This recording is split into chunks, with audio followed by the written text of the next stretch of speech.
Hey guys, tonight we are slipping into the soft hush of desert lanes, where earthen walls lean toward each other like old friends, palm roofs breathe with the wind, and little courtyards keep water like a whispered secret.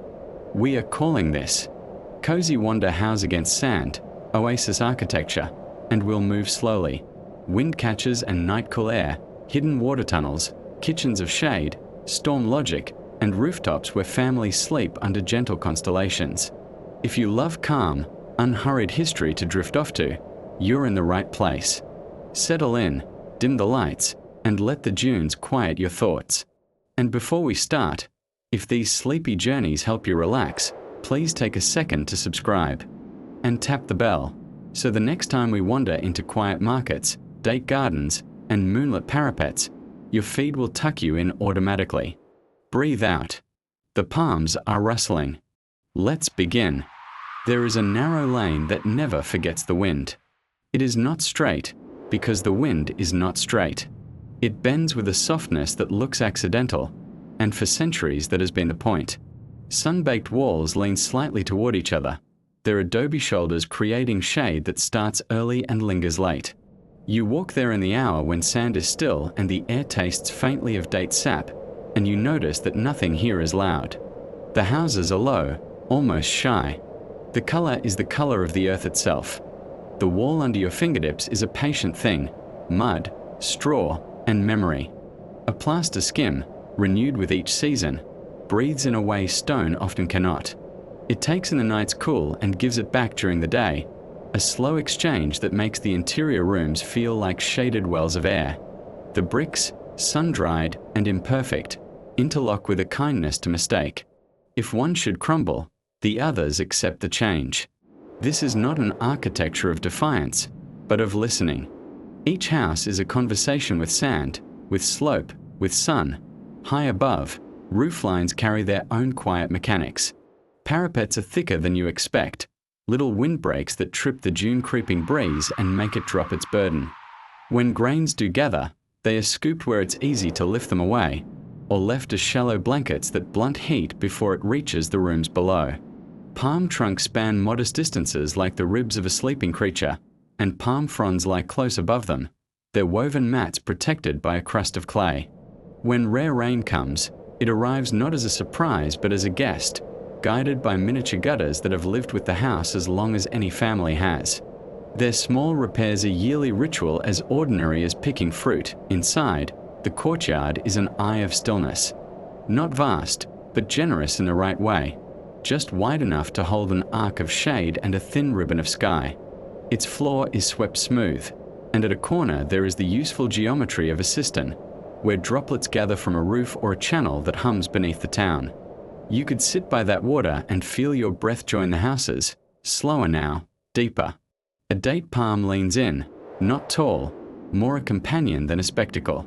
Fronds sketch cool shapes on plaster in the afternoon, and at night their silhouettes fold like fans.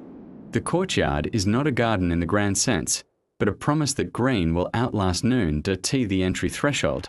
A step is always a little higher than your foot expects. Sand finds it difficult to climb over that lip.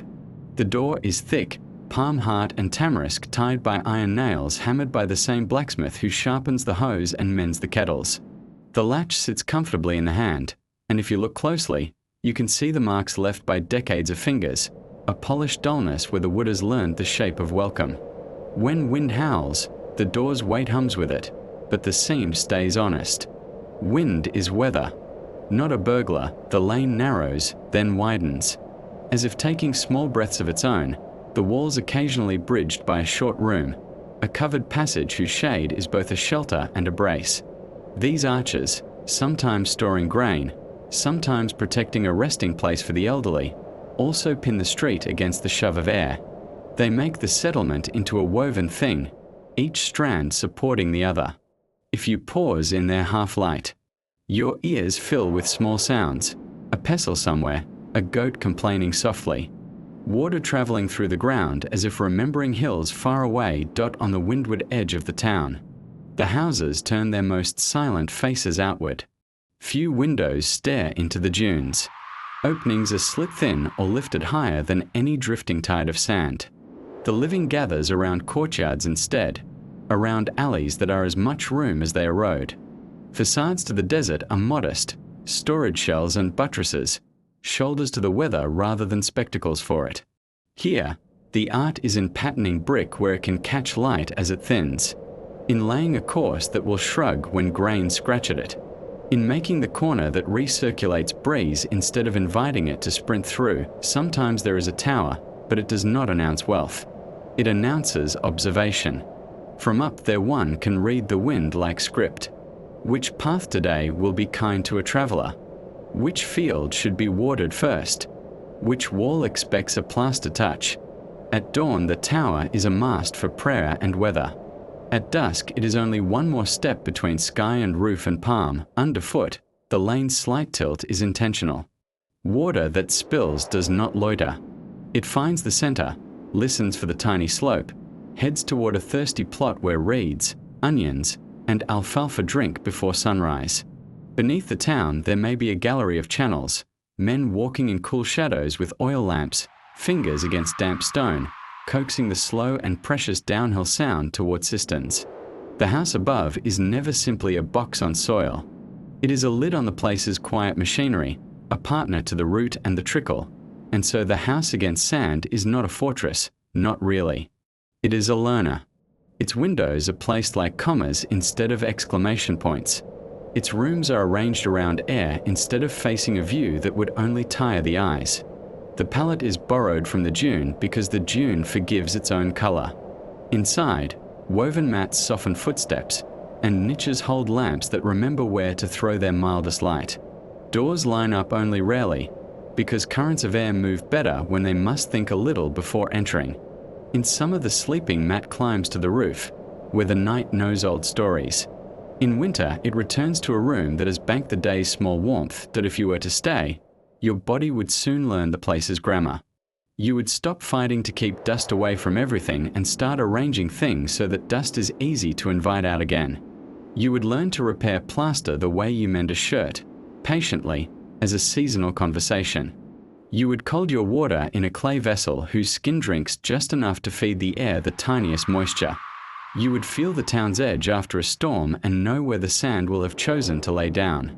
You'd keep a shovel by that door, and on a quiet afternoon, you would lift what the wind brought and carry it to the garden where it can be good.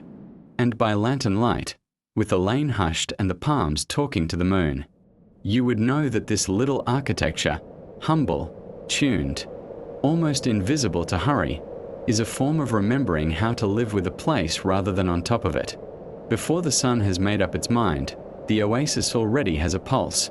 Hoof, soft, hoof, pause.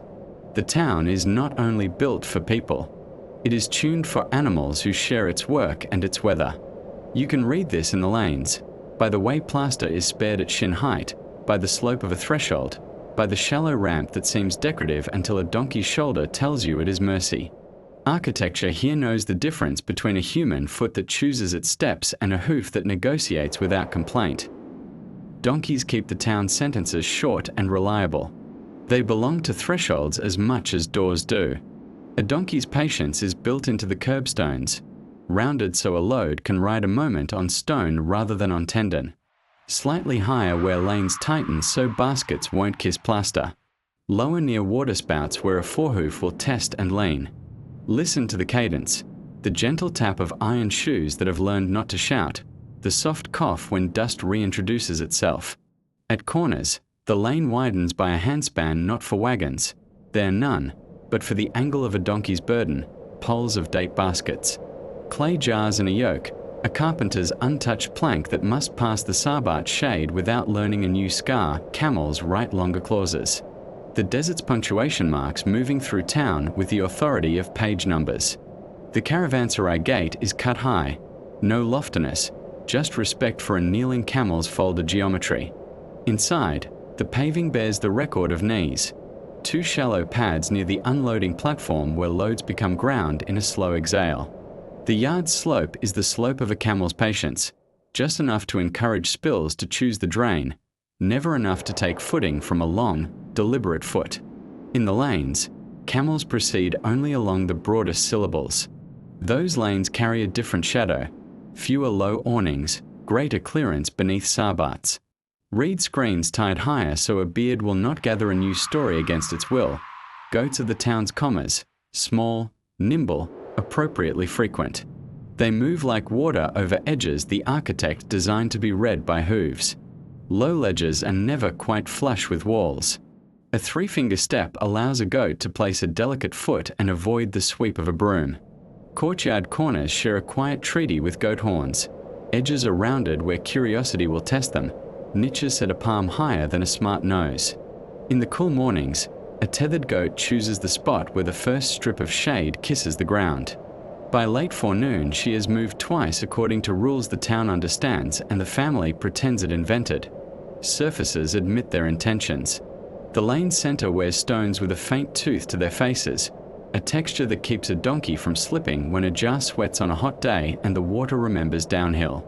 Near thresholds, tiles are smoother so sweeping is grateful work, but a narrow abrasive strip, no wider than a hoof's width, runs diagonally toward the curb to whisper here to a laden animal's next step. On ramps, the mason has scratched a crosshatch that looks like ornament and is really advice. And at the market's loading stone, half-seated in earth, top rubbed satin by centuries of jars meeting muscle, the geometry of weight is made gentle by height the body knows without counting. Water is scheduled. Thirst is not. The town solves this with sips the way it solves heat with shade. Stone troughs sit at rib height for camels and knee height for donkeys, each with a lip as round as a grandmother's shoulder. A smaller bowl is always placed low enough that a dog can decide to be dignified about drinking. Near troughs, the ground is paved not because pavement is pretty, but because hoof and paw deserve a clean place to plant in the small commotion of thirst. A clay sprayer, child's job, badge of seriousness, mists the dust now and then so the little plaza smells like river without the burden of water. In late afternoon, salt licks appear as if they were minor idols. They are just medicine shaped by patience. Sound is the animal school and the town obeys. There is the soft bell at the caravanserai gate, 2 notes, slow, meaning a string of camels will fold themselves soon. There is the wooden clack tied to a donkey's headstall, light as a spoon against a bowl, never loud. If the rhythm grows uneven, a boy looks up because a shoe may be loose. The goat's tin triangles talk in bright syllables. If the triangles fall silent in the hour, they are usually talkative. Someone checks the garden, because silence can mean curiosity turned into mischief. Even the windcatcher participates. Its tap changes key when a tall load passes, the tower teaching air to make room for fur and straw and ambition. Hardware respects anatomy. Halter pegs at doorways are set not to snag, but to invite a quiet knot, a slip that holds without bargaining and frees without proving a point. A short, smooth post stands by the grain store not for tying at all, but as a scratch post where a donkey can tell the day to behave. In the smith's corner, shoes for donkeys lie like modest smiles. Camel shoes, rare, sometimes leather, sometimes nothing, hang as curiosities beside tools that men harness more often than they bully hoof. The basket maker stitches padding where yokes insist on bone. Rope from palm fiber knows to yield before skin does. Its twist is chosen for forgiveness. Doors and thresholds are animal-aware sentences. A raised step keeps sand out and tells a hoof to think. The height is diplomacy, high enough to say stop, low enough to say you can. With help. Some doorways wear a removable beam, a wooden syllable that makes a donkey pause. Mockless barrier, the family's way to say today. Traffic is a rumor. In feast weeks, beams are lifted and festooned with a frond. Animals learn holidays by smell and clearance more than by bells. Work maps are carved into lanes by hooves. A date harvest makes a route from grove to press and back. The lane bears the echo of that traffic in a dust that smells faintly sweet for days afterward. The metalworker's deliveries are smaller and nearer to thresholds. His donkey's feet print tighter zigzags where shade is wiser. On storm eve afternoons, goats are driven briefly along the windward wall so their small feet tamp the edge of drifts the wind plans to invent. Nothing is dramatic. Everything prepares. Waste here is choreography, not nuisance. A boy with a flat shovel reads the morning like script. What the donkey leaves near the market is lifted into a wicker barrow, turned, and set to dry against a lattice of palm sticks. In 3 days it is fuel cakes with the shape of a palm's patience. Goat droppings sweep easily into herb beds where mint prefers the rumour of manure and the fact of shade. Near the caravanserai, a shallow pit receives straw and leavings together.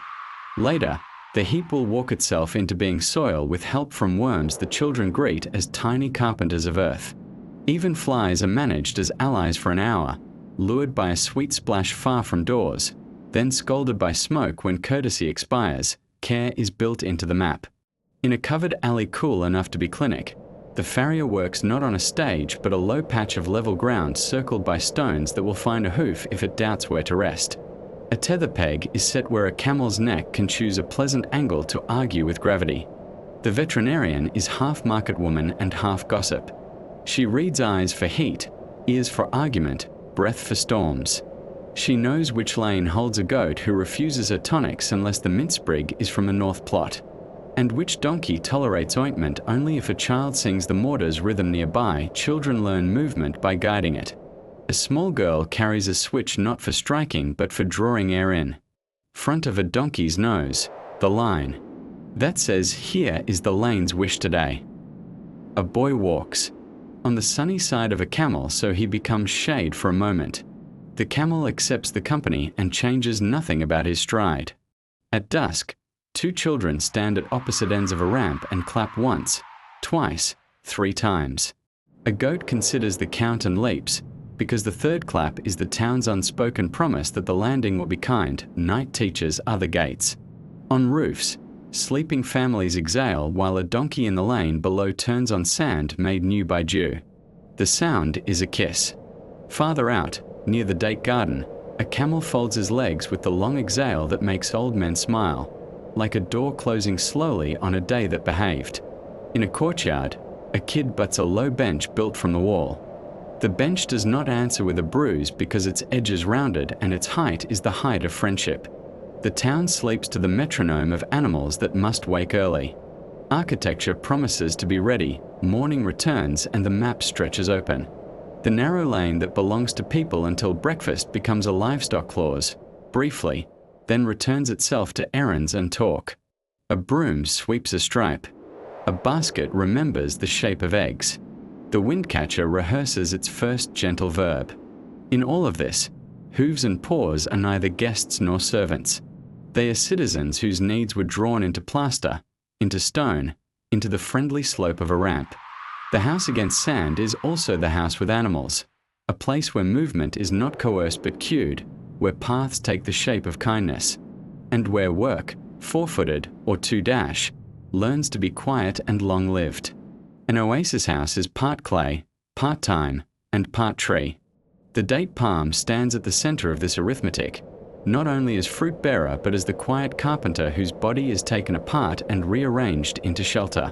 Where forests are a rumor and timber a luxury that travels far, the palm is a neighbor, generous, fibrous, patient with knives. It builds rooms without leaving the town treeless, because it offers itself in pieces that do not kill it. Fronds trimmed, madribs harvested, skirts tided, while the trunk, when finally felled after a long, fruit-rich life, becomes the house's ribs for another generation. Begin with the trunk, not straight-grained like a mountain pine, but a bundle of tough, longitudinal fibers bound around a pith. A palm trunk does not behave like a quiet beam, it hums. Laid from wall to wall, it spans modestly, happiest over rooms that prefer intimacy to bragging. Masons leave its surface rough so the next layer can grip.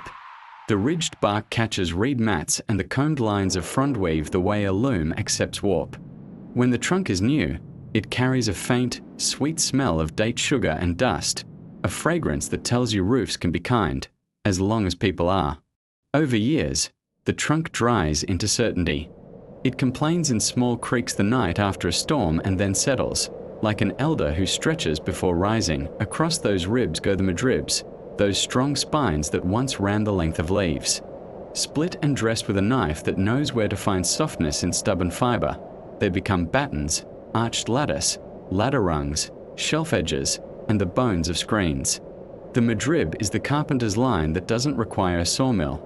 2 careful cuts and a patient bending teach it to hold curves under plaster. In covered alleys, madribs lay close together, their spacing a kind of musical measure that turns harsh sun into a rhythm of shadows on the lane. In kitchens, madribs become racks that keep bowls breathing so moisture does not gossip into mold. On roofs, they are small bridges over which you can remember to gather on cloth and slide toward a jar. Fronds are the house's cloth. Woven into mats, they soften rooms with a rustle that never quite stops. Footsteps, doorways, and sleep all feel kinder on frond weave. Hung as screens, they filter both light and behavior. A loosely woven front curtain lets a neighbor know you are resting without requiring them to tiptoe past. Tightened, the same weave becomes a wall that breathes where brick would sulk. Tied into garlands, fronds cross courtyards at shoulder height to sing when the wind passes, small, harp-like notes that say the air has arrived. Laid thick across palm ribs, they catch the leveling mud that will cure into a roof skin. Their pattern remains as a secret fossil under the clay, a feathered memory that the house keeps to itself. Fibre is the palm's handwriting. From the trunk's husk, pounded, teased, combed, the housekeeper makes rope with a twist that children learn in games and later apply to brooms. Water jar slings, and the hinge that pulls a reed curtain into its tight posture on storm days. Fibre cords are not simply ties. They are hinges for light things, closes for quiet doors, a soft way to train a vine along a wall niche. Basket makers plait the madrib's finer strips into trays whose edges don't cut palms, into lids that sit with the comfort of a good sentence finding its period. Even the humble doormat, thick, forgiving, durable, is a palm tail. It catches the desert at the threshold, holds it without scolding, and lets you step into the house already forgiven for having walked the world. The palm's skirt, the layers of old leaf bases that cling to the trunk in shaggy coats, is not waste. It is a building block that arrives already shaped to shed water and reject sun.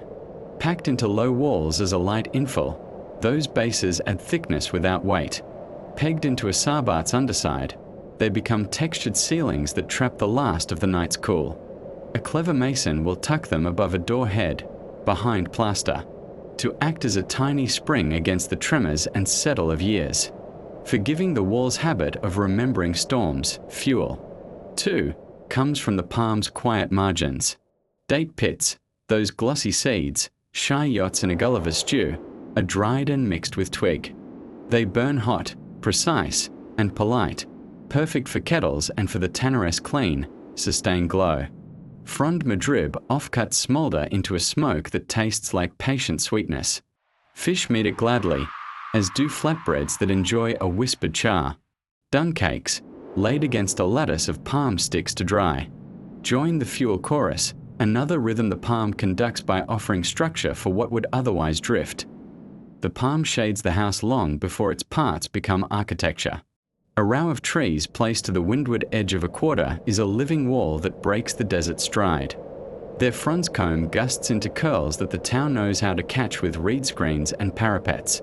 Their trunks, striped with the memory of annual trimming, cast bars of light that act like moving rulers in courtyards, measuring seasons on plaster the way the sun measures hours on a dial. The palm's shadow is not solid.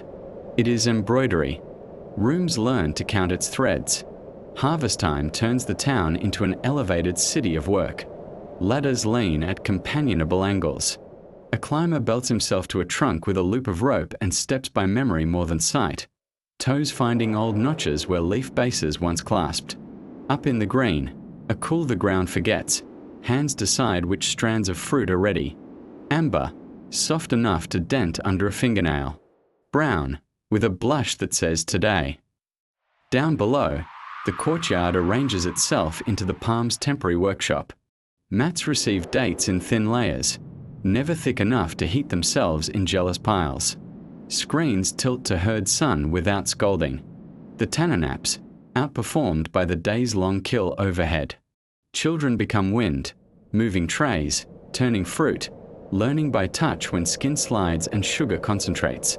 The scent is a lohim, syrup, dust, a little yeast, A hint of lime plaster warm to compassion. What the house cannot eat, it stores. Palm crates stack in cool rooms. Rails of Madrid holding cheeks of fruit that have become bricks. Dense, portable, storm-proof sweetness. In the market, date paste is pressed into framed loaves on palm plank benches. Palm oil, from cousins in other climates, slicks the boards so paste releases in glossy slabs. Sesame sprinkles stick like a light constellation. The room itself becomes a season, even tools bow to the palm. A carpenter's straight plank is rare. A palm's honest not-straightness teaches builders to prefer vaults and small spans, to braid roofs instead of insisting on grand beams. Doors made of palm heart wear iron like jewelry, straps that distribute strain across a wood that would rather be in tension than compression. A palm wood doorknob carries the skin's memory. It warms quickly to a hand. It remembers sweat without complaint. It polishes under decades of greetings into a dulled amber that, in certain angled light, looks like old honey. The palm even writes on the air. In the hottest month, front screens hung high in lanes lift and fall with a measured flap that becomes the metronome of afternoons. Children nap to that rhythm. Masons time lime slaking by it. The windcatcher's shutter seems to answer. One tap when a gust brushes, then stillness, then the fronds resume their patient percussion.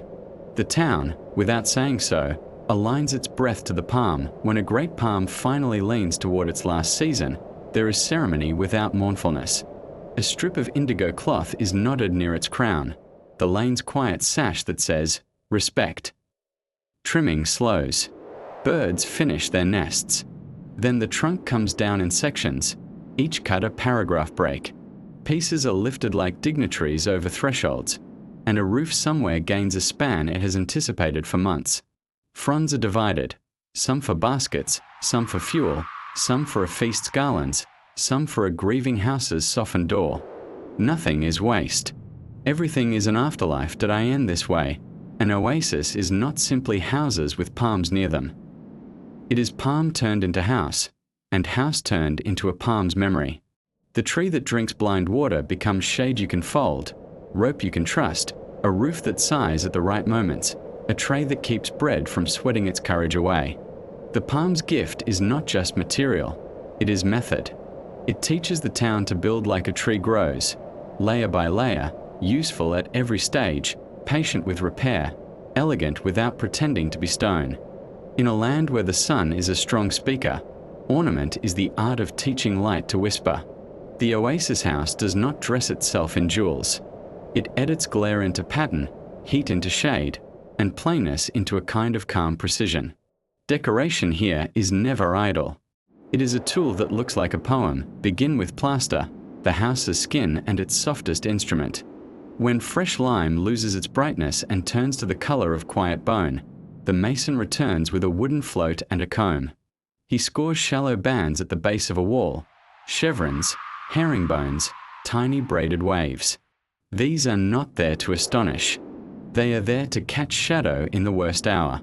A wall with the right texture becomes a field of tiny dusk even at noon. Children learn tactile maps this way, smooth near niches where lamps live, rough at corners where turning feet prefer traction, stippled low where baskets lean so they do not skate. The hand reads what the eye will later agree with. Comfort, higher up, where eyes rest during talk, geometry gathers like a measured breeze. Ropes of gypsum are pressed through stencils cut from palm sheath, leaving repeating lattices, a net of diamonds, a chain of linked squares, a star that pretends to be complicated but is only patience multiplied. The plaster is shallow enough to be repaired without guilt and deep enough to soften the sun into lace. On feast nights the patterns glow like felt. On storm days they calm the room the way a woven mat calms a foot. Clay lattice, fired and honeycombed, spans small window openings where woodward sulcaned glass would hoard heat. Its holes are the size of a thumbprint, multiplied into hexagons and octagons that remember the rhythm of date baskets. From the lane you see modest intricacy. From within you feel slowed light. The lattice speaks all day long in a grammar of dots moving across plaster. It is an abacus for shadow, counting the hours by changing tone. Even sound improves. Street noise scatters into hushed, granular presence. and the room's voice returns to you in kind. Brick itself, sun-dried and unassuming, becomes ornament when laid with a humbleness that pays attention. Headers and stretchers alternate to raise tiny teeth around door frames. A single course stands proud every 7th row to make a horizon line the eye can hold. On the windward walls, the bricklayers tip one row, then another, so the surface resembles a field of scales. Wind combed by those scales loses its temper, and sand, having met many edges, drops its load without argument. Ornament, once again, is technique with manners. Iron sings in smaller registers. Door straps curl into tight volutes that distribute stress across palm wood as if stroking it into strength. A hand-shaped knocker, 2-fingered for kin and 4-fingered for strangers, rests on a boss that keeps sound from scaring wood. Hinges bear tiny punched moons along their lengths, a smith's private joke about night, or perhaps a code from his teacher's teacher. When sun hits those moons at an angle, they spill a dotted fringe onto the threshold step. You do not notice it unless you pause to take off your shoes, which is exactly the moment you should be given a gift. Color is rare and therefore careful. Indigo finds the underside of a parapet ledge, just enough to draw a thin line of cold around the roof at dusk.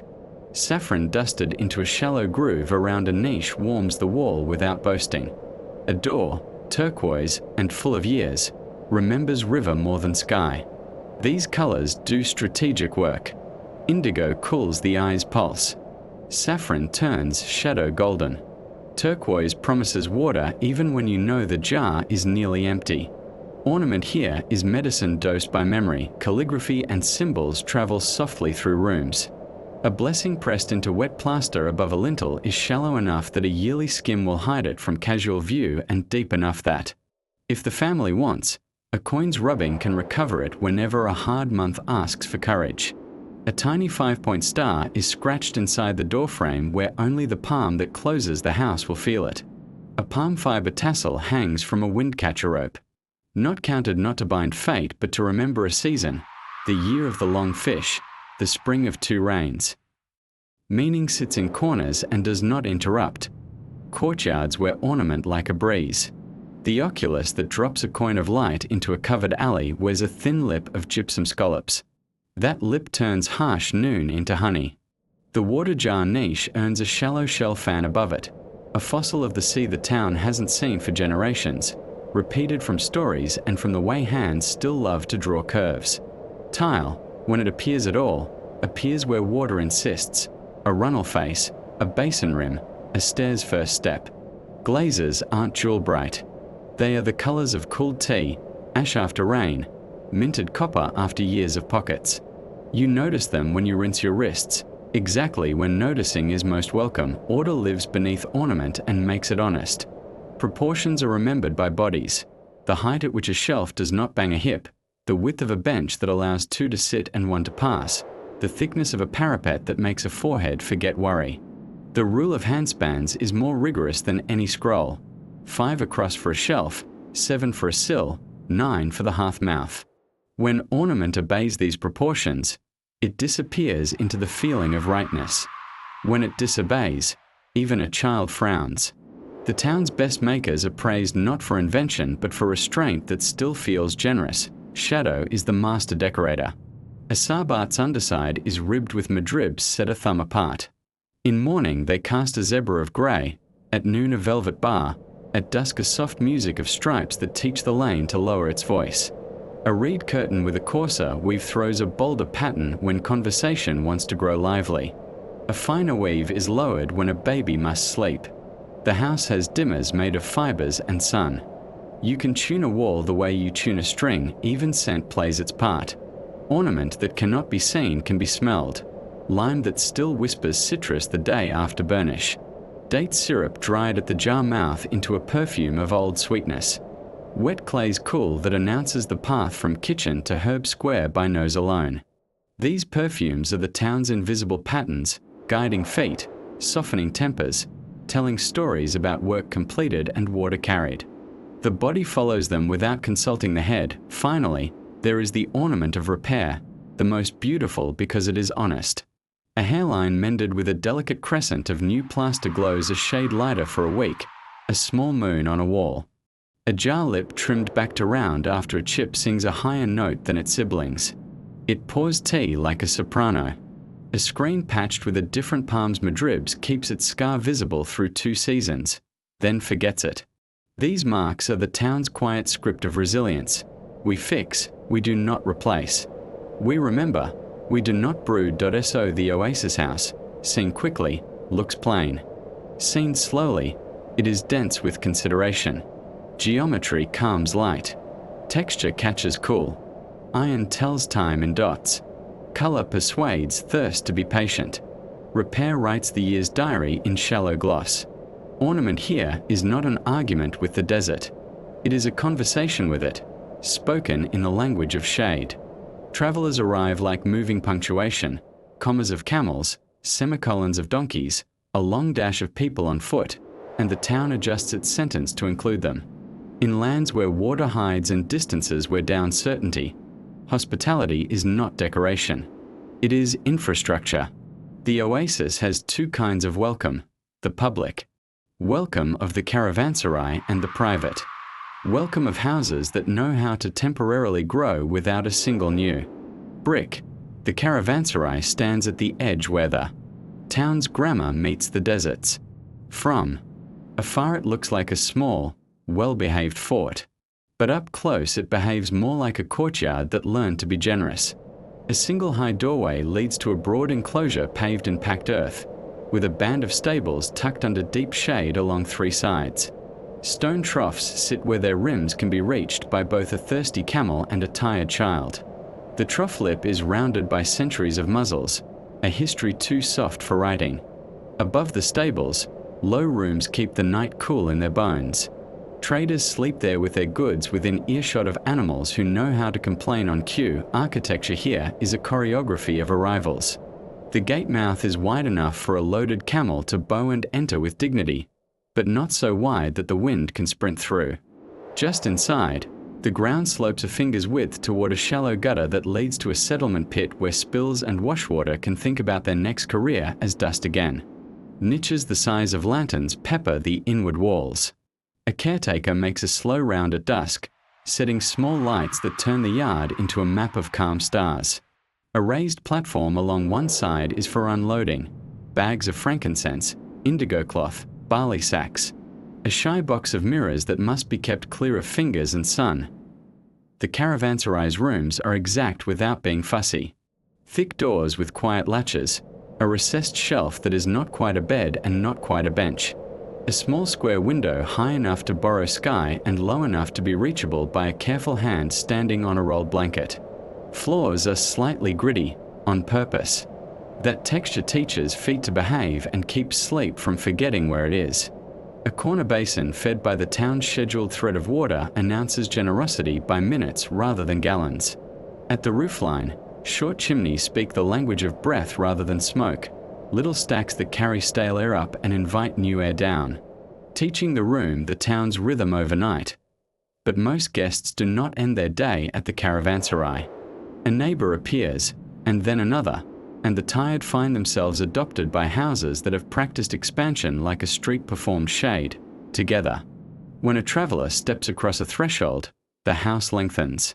It does this not by adding space but by changing what its spaces mean. The entry vestibule becomes a sitting room. The reed curtain is tied back with a knot that signals welcome without obligation. A low bench grown from the wall is softened with a folded blanket. The water jar there is turned so its cooler shoulder faces the doorway.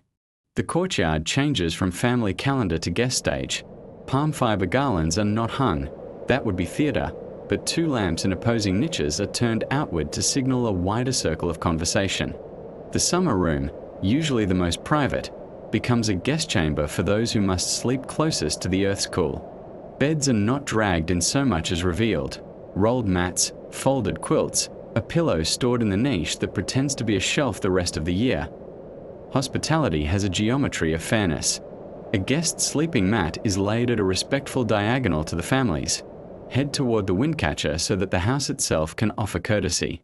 The guest's shoes are set sideways at the stairhead. Never toes out, which would imply haste to leave. Never toes in, which would presume staying. Tea appears in the order of the day. If the arrival is late and heat has not entirely unclenched, the first cup is thin and minty. If dawn is the hour, the first cup is thick and sweet, a promise of energy without questions. Bread is broken in pieces that allow the hand to do more thinking than the tongue. A dish of dates sits as punctuation, not a paragraph. Stories are part of the room's expansion. The house, which by day speaks in a language of shade and wind, learns for an evening to speak in distances. Dunes like sleeping whales, a pass where the sky narrows. A ruined fort whose staircase leads nowhere, that favourite metaphor. Like a sudden plan. Children lean against the parapet and learn 2 new constellations in exchange for teaching the traveller. Where their oculus coin falls at noon, a map is scraped with a wet finger into the dust of the courtyard floor, and then the map is wiped out with the palm so that no one else can read it in the morning. Trust leaves no evidence but better sleep. Food for guests is practical generosity. The stew thickens around what the day provided, and the portion grows by rearrangement more than by volume. A bowl is set on a folded cloth that makes it look deeper.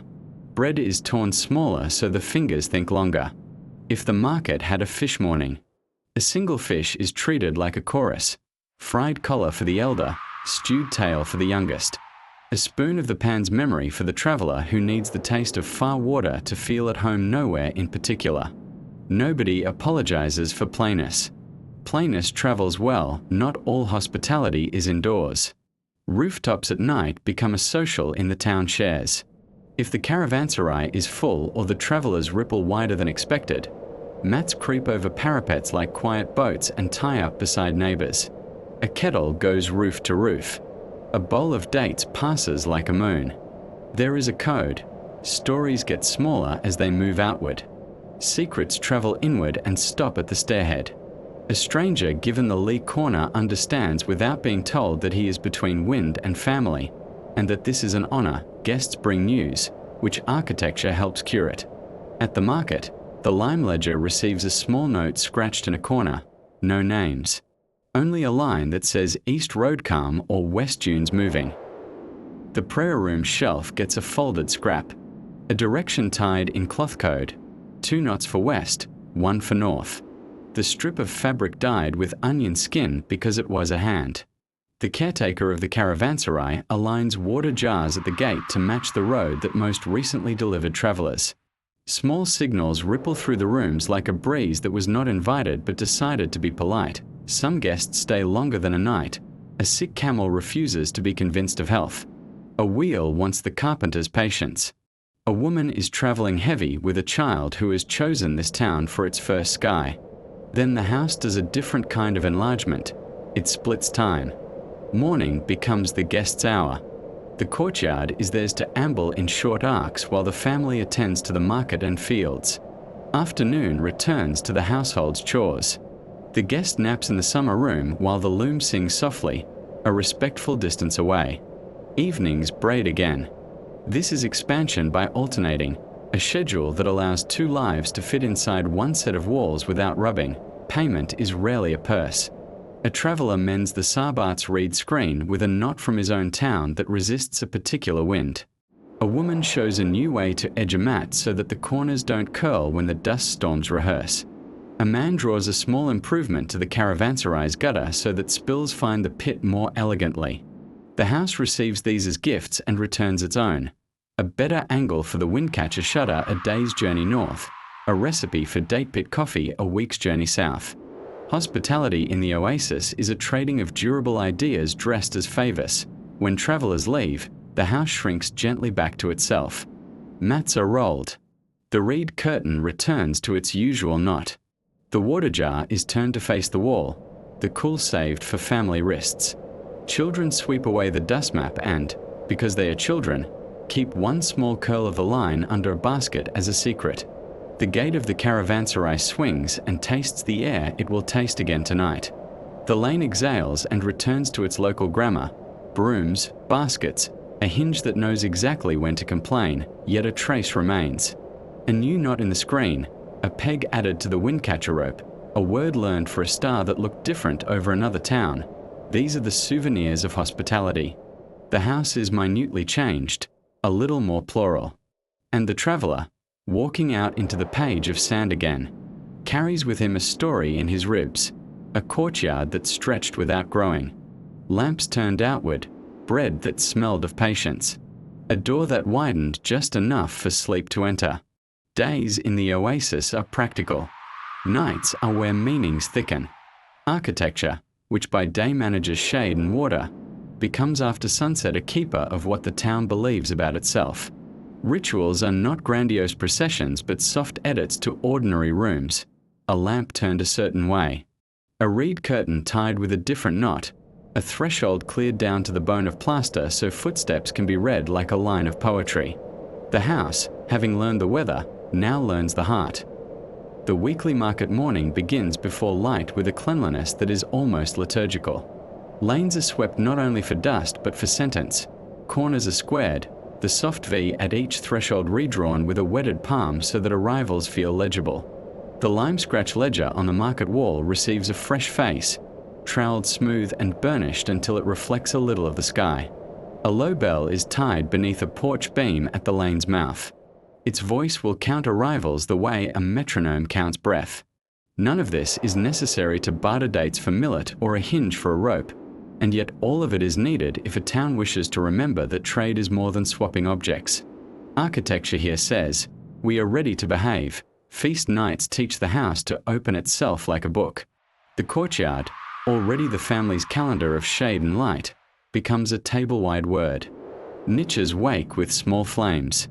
Windows to the lane are dressed in cloth that turns them temporarily into lenses of amber. On the roof, mats shift to make way for the cooking of the larger pot. The tanneress mouth, ordinarily a private talker, becomes a social one.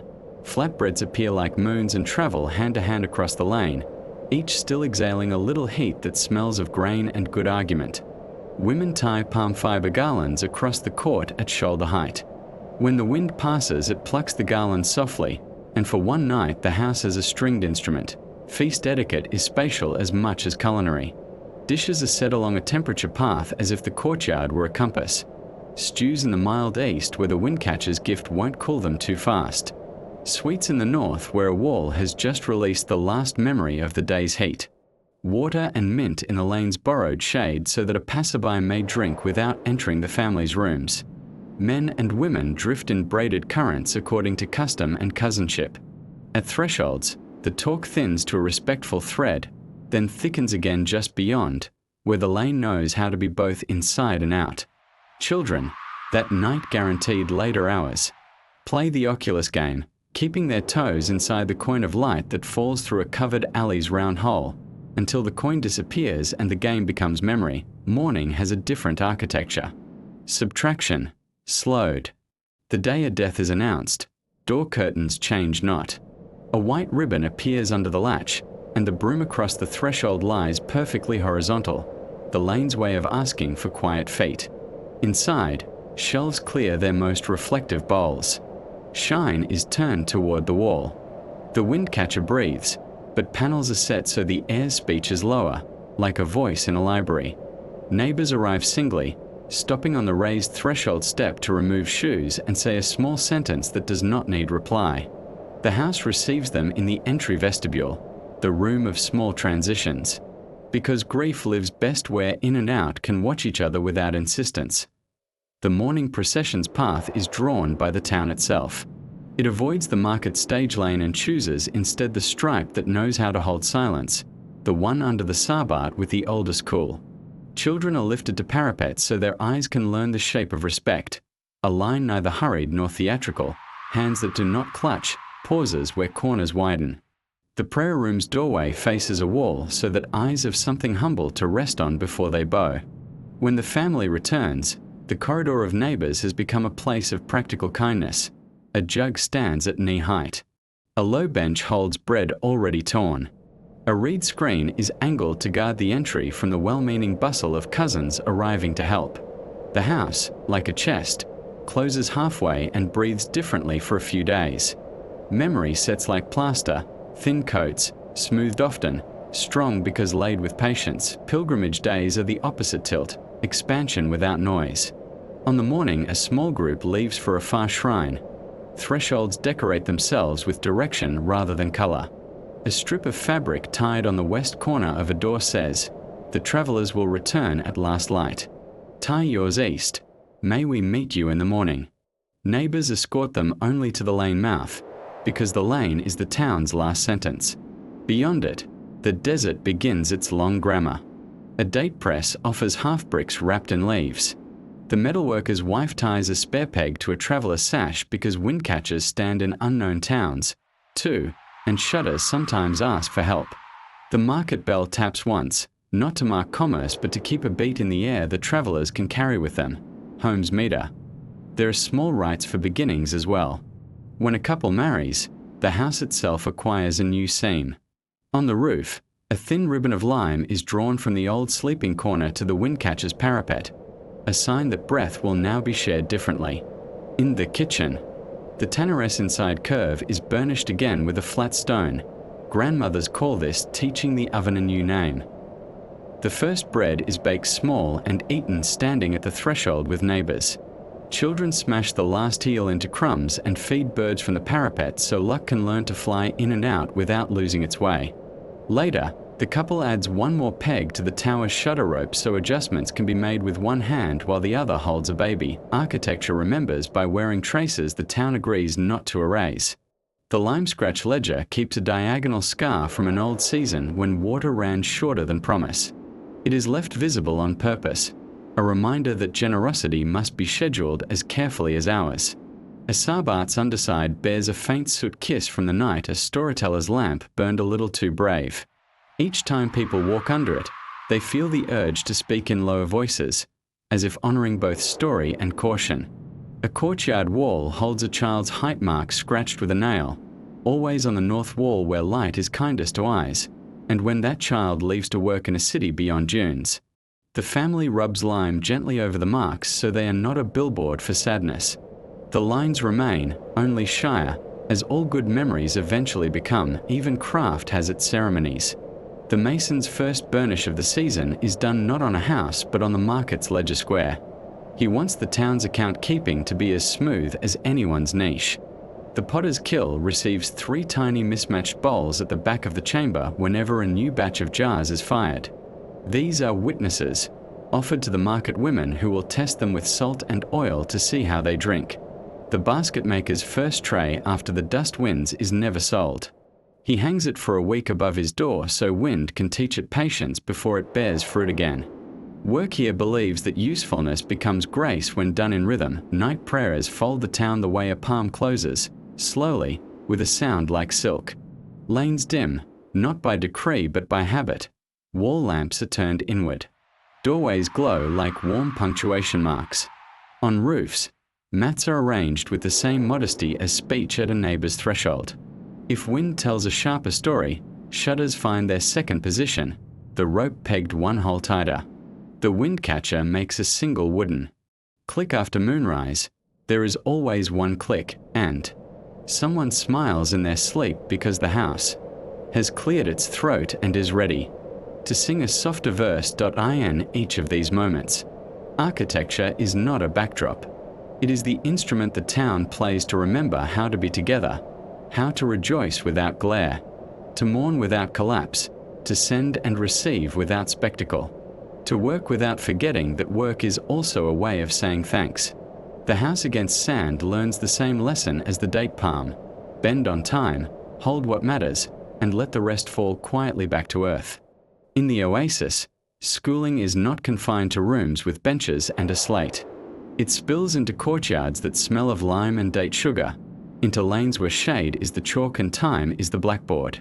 Skills arrive by watching, then by touching, then by the long, unglamorous privilege of repetition. A house learns its shape from a mason's palm. A jar learns its song from a potter's knuckle. A basket learns its patience from a weaver's lap. These trades are not hobbies. They are families. The mason begins with a circle no bigger than a plate. He draws it on a slab of lime polish with a nail that has built more rooms than any man will sleep in. Children lean in, their shadows joining the geometry. This, he says, is the beginning of a vault. He does not point to the sky, though domes live there. He points to the ground.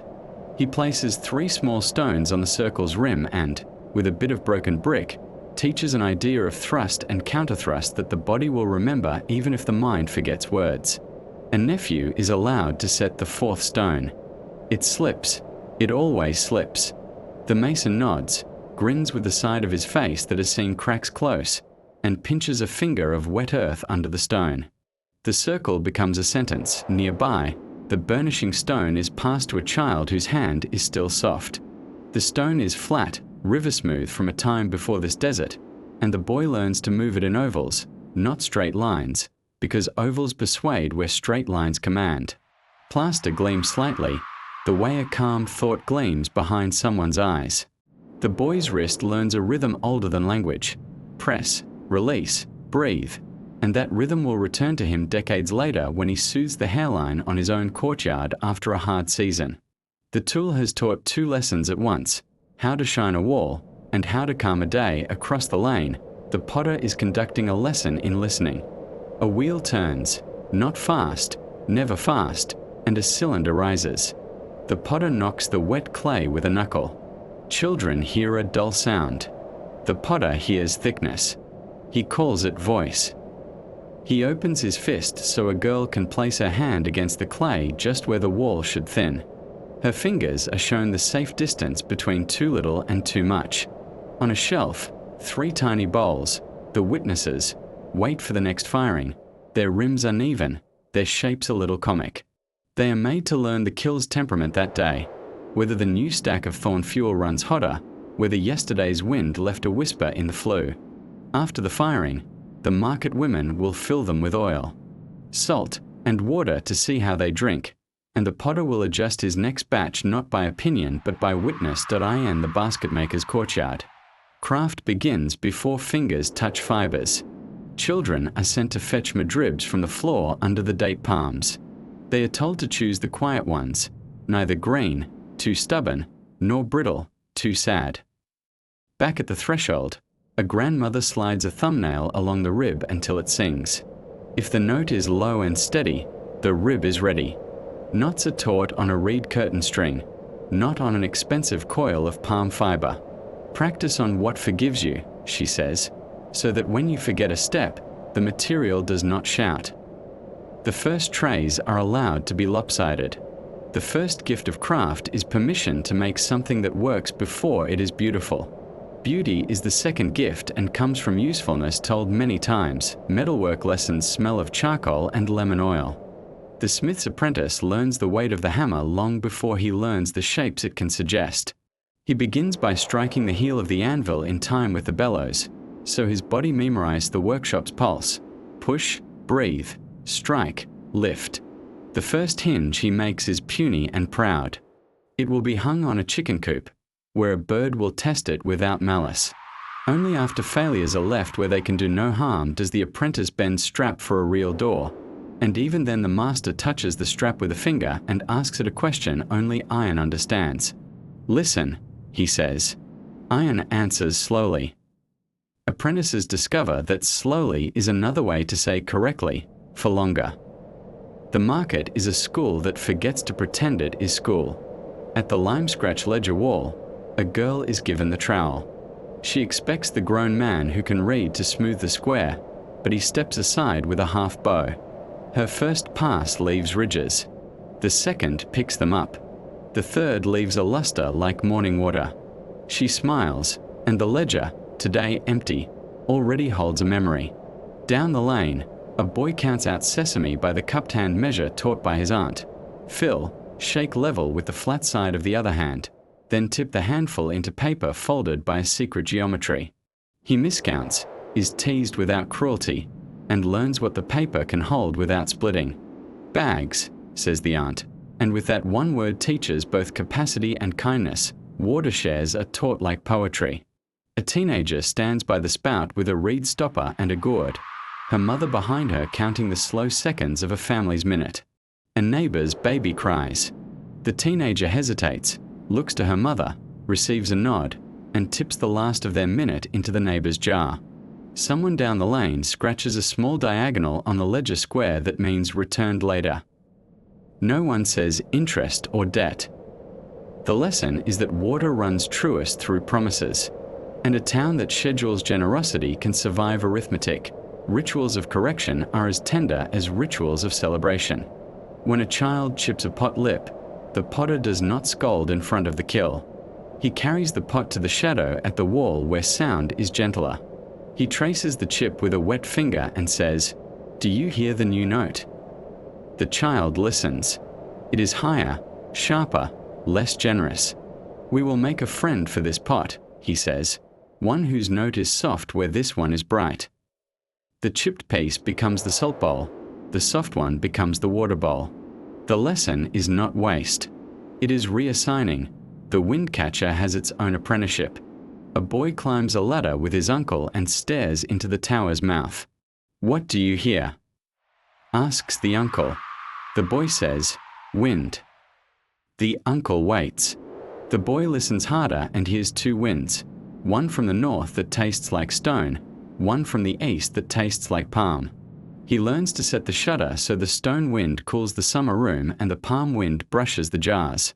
They descend and drink tea. The boy is asked nothing more, because the next lesson is already in his body, the angle his elbow took. The way his belly learned the height of the parapet when he leaned. Women's schools are stitched into afternoons.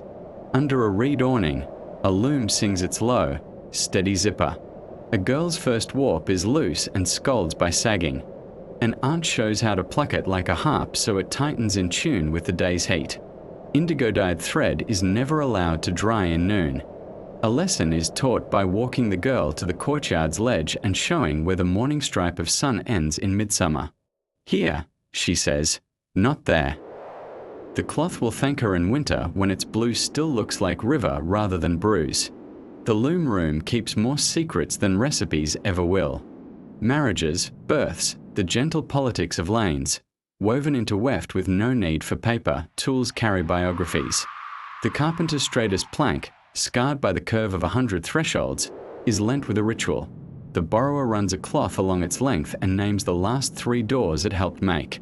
If he cannot name them, he is not ready to borrow. The burnishing stone has a nickname known only to a family.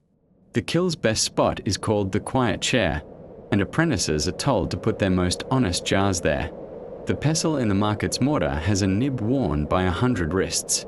Children are invited to fit their hands to it and feel how many lives it has taught to measure strength. There is a season for examinations, though nobody calls them that. After the storm weeks, when screens have been retied and roofs smoothed, each craft lays out one piece at the lane's calmest corner, a hinge that does not whine, a jar whose rim invites the mouth, a tray that sits flat on an uneven sill and behaves, a plaster patch that looks as if it grew there by itself. People pass and run hands along edges without commentary. A slightly raised eyebrow means good. A long exhale means keep that trick. A hand lifted from the surface too quickly means again. Praise here is as low-voiced as criticism. Both are gifts folded into shade. The youngest learn patience by being allowed to be near what matters. A toddler is handed the rope that adjusts a reed screen and told to hold, just hold, while an elder knots. His job is to feel tension change. Another child is given the bellows handle and told to keep the forge alive while the smith sets a hinge.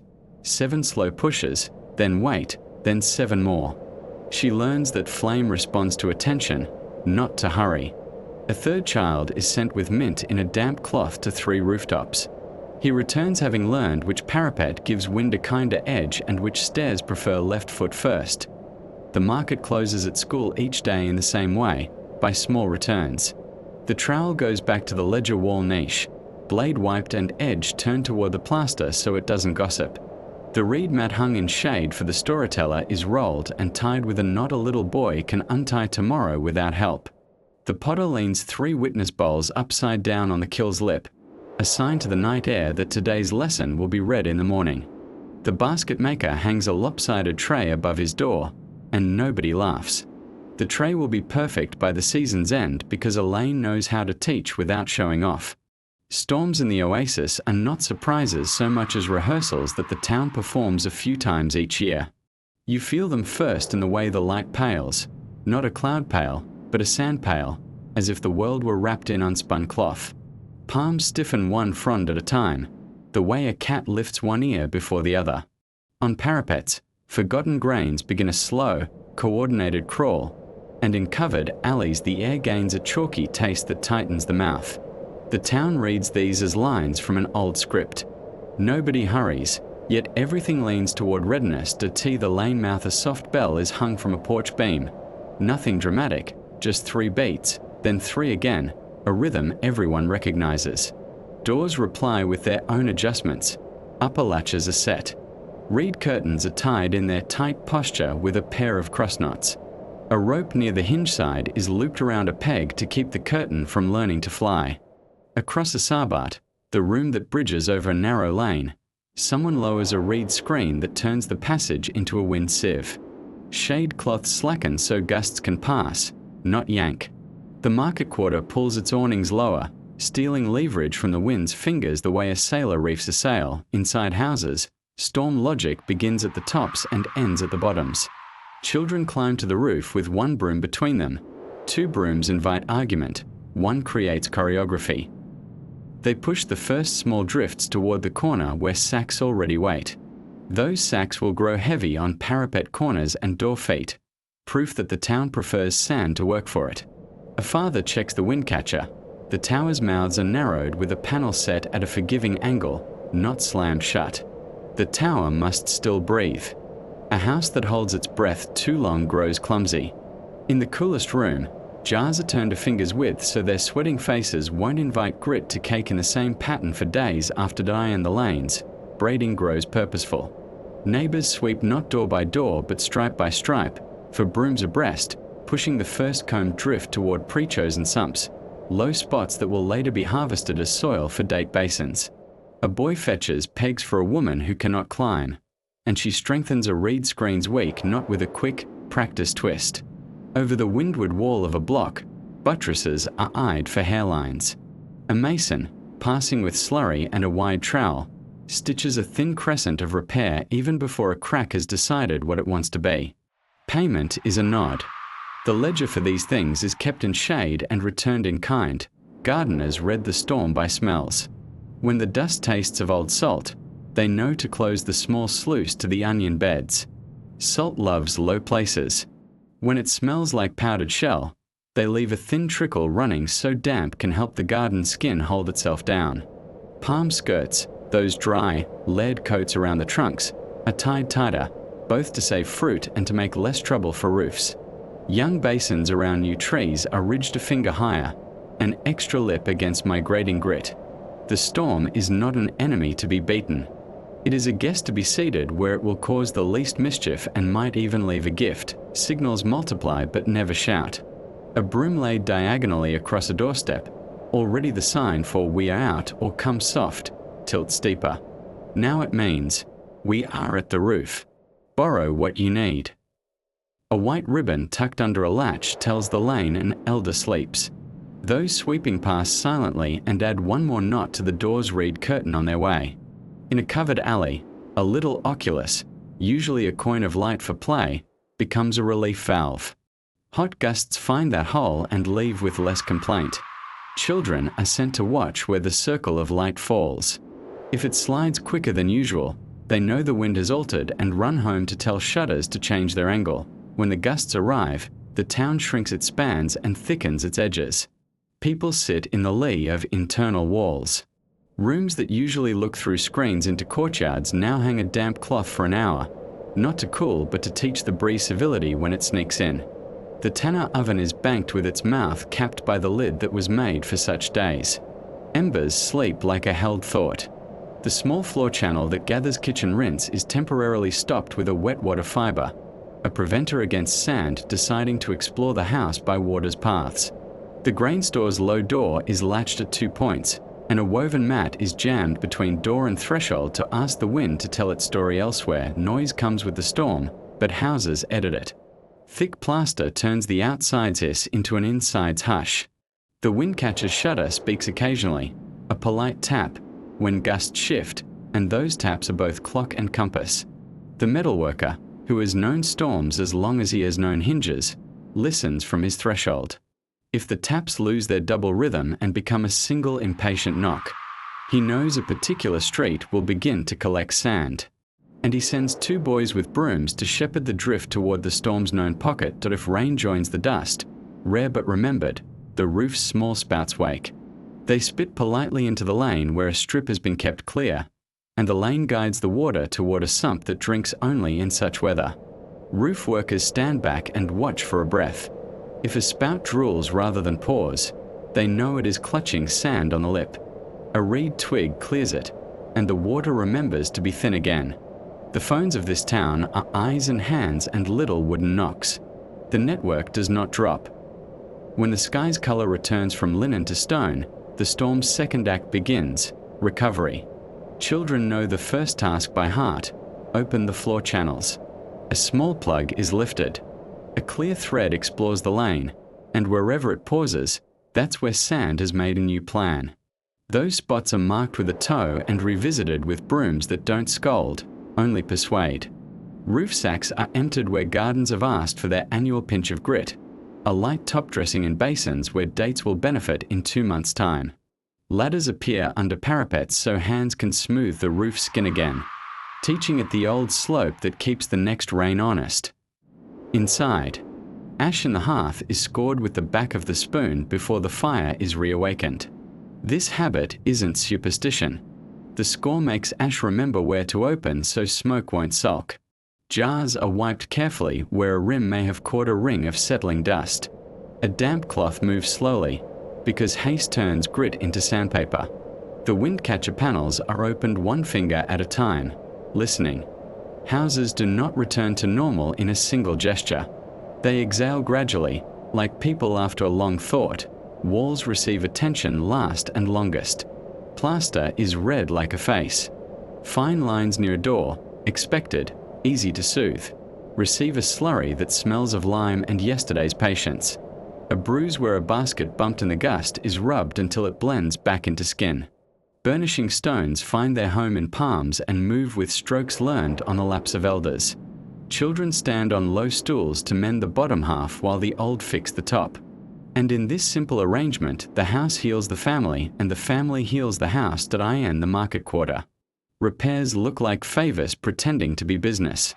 The basket maker replaces 2 reed ties on the storyteller's mat without counting. She will repay him with an early listen the next cool evening, editing his tale with a raised eyebrow. The potter paints an ash line over a jar's hair crack and sends it through 1 more slow firing. The line, once black, will turn the color of tea and be a visible memory that the vessel has already survived 1 storm. Hinges get a fleck of oil, a drop warmed between fingers so it enters like courtesy, and the doors answer by lowering their voices. By sunset. The town is itself again, but a little wiser. The way a riverbed is itself but a touch deeper after a spate. Sand that thought it could move in and stay has been charmed toward usefulness. Roofs are cleaner. Screens are tighter. Buttresses have been reminded of their work. A child, whose job was to listen to the windcatcher taps, makes the soft sound with lips for fun, and an elder laughs because the pitch is right. Supper travels into the lane half a bowl at a time. The bell is stilled. The palms let down their shoulders with a long creak like gratitude. No one says we won. They say, we listened well. Storms will come again. The town expects them and, in some small way, depends on them. Without their rehearsals, screens would forget their knots, and roofs would forget their slopes, and gardens would miss their pinch of grit. The logic of the storm is not conquest. It is practice. Practice in turning a shove into a brace, a scold into a lesson, a gust into a later sweetness in the date. In that practice, the house against sand proves again that it is less a wall than a way of thinking. Read early, tighten kindly, recover slowly, remember long. By day, the roof is a workbench, a drying yard, a quiet square where lime turns from milk to bone. By night, it becomes the house's gentlest room, the room without walls. People here do not speak of going outside to sleep. They speak of going up, as if climbing a short stair might also lift the mind. The roof is edged by parapets as thick as a forearm. a modest rampart that keeps wind from mistaking a mat for a sail. Light leaves last from these edges. They hoard dusk the way a palm hoards sweetness, letting the world slip into blue without ever startling the eyes. The etiquette of the roof is older than most stories. Before mats are unrolled, the roof is swept, not to make it perfect. Dust belongs to the desert, but to remind the place that feet will soon be bare. Sand is brushed toward the corner where a sack waits. In the morning, that sack will become weight at the feet of reed screens and a hush on the lane's most talkative patch of dust. Parapets are checked with a palm. Cool yet? If they are still warm, a folded cloth is laid where a head might rest. People sleep with their temples near the low wall because it tames the night's small draft and turns it into kindness. Sleeping places arrange themselves like constellations. The elder claims the lee corner, where wind wraps itself around rather than across. Children sleep where the windcatcher exhale is longest, at a diagonal from the tower mouth, not directly in its line, so that breeze falls on them like a blessing rather than a lecture. Couples learn to place mats end to end, not side by side, so the night air can sail between their ankles and return with a slower story for the spine. There is a courtesy about breathing space. You do not block another's sky. If a neighbor's parapet is lower and the stars feel brighter that side, mats drift politely in that direction, and drift back at dawn when birds begin to negotiate the day. Star watching has its own household grammar. The eldest points with a knuckle, not a finger. The sky is not to be poked. Constellations here have more names than a single map will tolerate. A trader's line that arcs toward a pass, a farmer's necklace that marks the irrigation weeks, a mason's curve that teaches dome beginnings. Children learn the sky in pairs. The outline everyone knows and the outline only their lane uses. When visitors arrive from another oasis, a quiet joy blooms in comparing names. The same long scattering of stars that one town calls the camel-spilled dates is the mason's missing pegs 2 days' travel away. There is no need to insist which is correct. The sky absorbs all metaphors without complaint. Dew is scant, but the roof knows tricks for finding it. At the hottest edge of the year, when nights begin to remember cool only after the moon climbs, shallow clay bowls are set on little ridges of woven reed so wind can stroke their surfaces from all sides. A few families keep a thin, lime-washed cloth that is spread just before dawn and lifted as light arrives. The cloth skin remembers the dew better than the air does, and its edges wrung carefully into a jar reserved for plants too modest to shout for water: basil, mint, a shy marrow vine. No one calls this gathering water. It is called learning the night, and the roof is the school. The windcatcher changes character up here. By day it is the house's lungs. By night it is the clock. Its breath tells the hour, a faint, wet note near midnight when the jars release their last cool. A drier hush toward morning when the town stones, having spoken all the heat they held, fall quiet. Lovers learn to time secrets between those breaths. A mother turns in her sleep exactly when the tower's exhale grows a shade stronger. She knows the breeze will reach the baby's ankle where the blanket never can. The tower's wooden shutter raps once, only once, when the eastern wind changes its mind after moonset. Someone half awake smiles because the roof has said good night again in a different grammar. Rooftops and neighbors in way streets cannot be. Across a line no wall marks, a kettle steams with mint and drifts a grace of scent toward a cousin 2 houses away. A reed screen is adjusted for someone else's benefit, tilted enough to catch a vagabond gust and turn it back across both families. Laughter is small up here, not out of fear, but because big laughter would wake the lane. When a sandsai slides in from the left, the desert thinking of moving, 2 boys take a single broom, one at each end, and push together. They do not speak.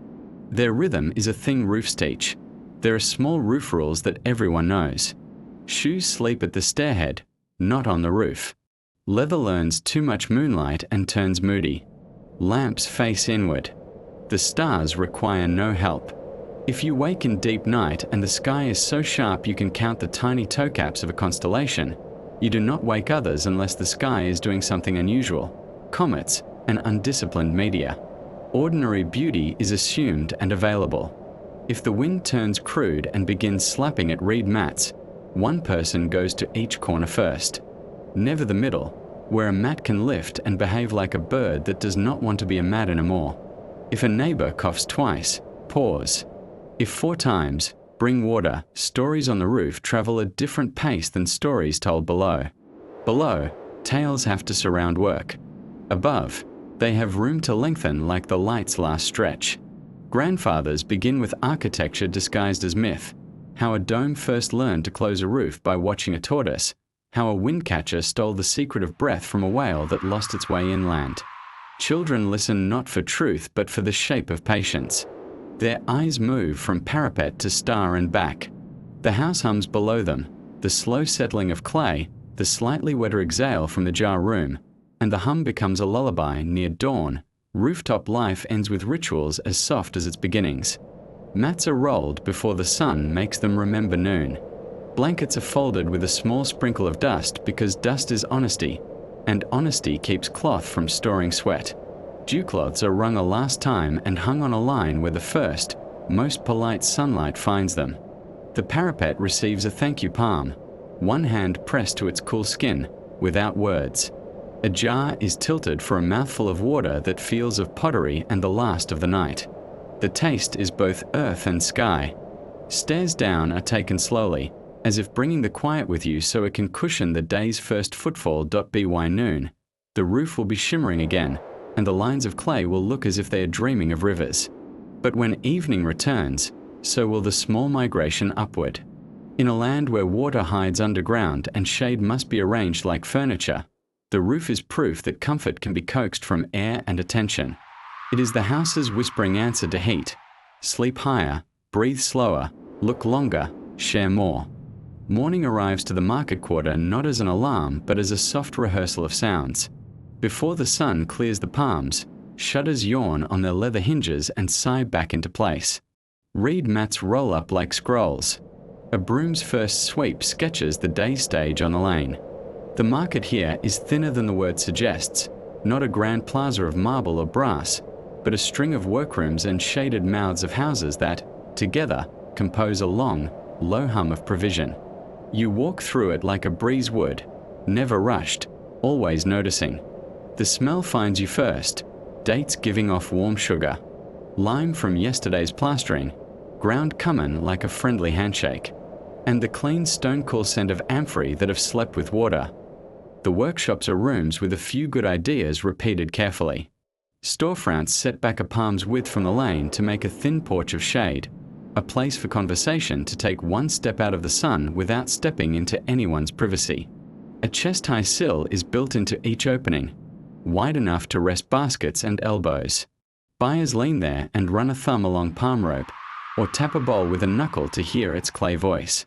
Above, a reed screen can be lowered halfway so the room becomes a whisper when noon grows heavy. Doors are thick, but their upper halves sometimes open independently, a windowed tongue that can say, "We are here," without letting heat in. No glass glitters. Everything breathes. Listen near the date press and you'll hear a steady, sticky punctuation. Here, pressed floors are lined with clean plaster, and low wooden frames hold date paste as it cools into bricks of slow lightning. 2 women pat the surface with wetted palms, leaving a gloss like varnish. A boy sprinkles a ribbon of toasted sesame.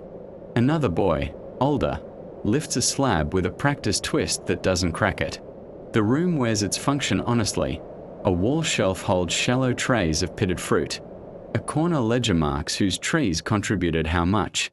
And a small oculus near the ceiling exhales the day's sugar so wasps don't write their own version of the market.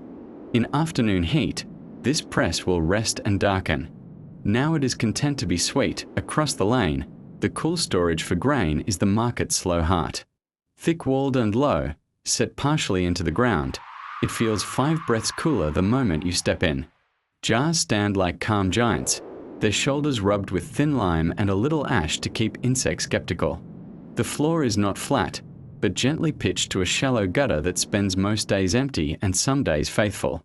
Carrying a dribble toward a pot for thirsty mice, because a fed mouse is a mouse less clever about your grain. A woman measures wheat with a gourd that has been exactly one family's meal for 2 generations. She heaps, taps, levels with the straight side of her hand. The measure is fair because everyone can see the gesture. Architecture keeps the room from pretending. By mid-morning the metalworker's corner announces itself without clamour.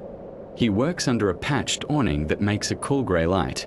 His bellows are palm boards hinged like the wings of a book, the leather mended more beautifully than new. The forge mouth, small, not greedy, warms iron into manners rather than fury. Hinges and door straps lie cooling on a reed mat, their curves elegant but modest. A line of rivets sits like a row of dates. He knows which houses will want thicker straps before the wind season and which thresholds will need a new knocker because grandchildren have been enthusiastic. His work travels in a village dialect. A hinge here, a cooking hook there. A brazier leg tightened for the neighbour who lends her ladder to everyone. The potter's yard. Beyond a narrow covered alley is a courtyard theatre of circles. Wheels hum, slow and kind to the clay. Bowls rise from the centre like moons coaxed out of earth. Greenware sits on staggered shelves where shadow is patient. Fired pieces cool in a stack that remembers warmth like a good story told twice. Glazes are not jewel bright but thoughtful. Slips of ash, washes of iron that settle into tones the colour of sand after rain. A small killhouse breathes through a short flue designed to keep sparks inside their own business. Its low height is an answer to wind. Less leverage for gusts, less ash flung downstream into a neighbour's laundry. The potter's daughter inspects rims with a finger she uses like a level. If a lip is too thin, she thickens. Too thick, she coaxes a second breath from the wheel. The courtyard's walls remember hundreds of such corrections and have learned to hold silence accordingly. Barter here is a choreography guided by shade. A basket maker does not carry his wares far. He hangs them like ripening fruit across his own lintel. Women approaching do not ask price immediately. They weigh a tray in their palms, flex a rim, and begin a conversation about last year's windstorms, the carpenter's thumb, the date harvest. In that talk, price unknots itself. A wide sifting tray becomes 3 mornings of help at the press.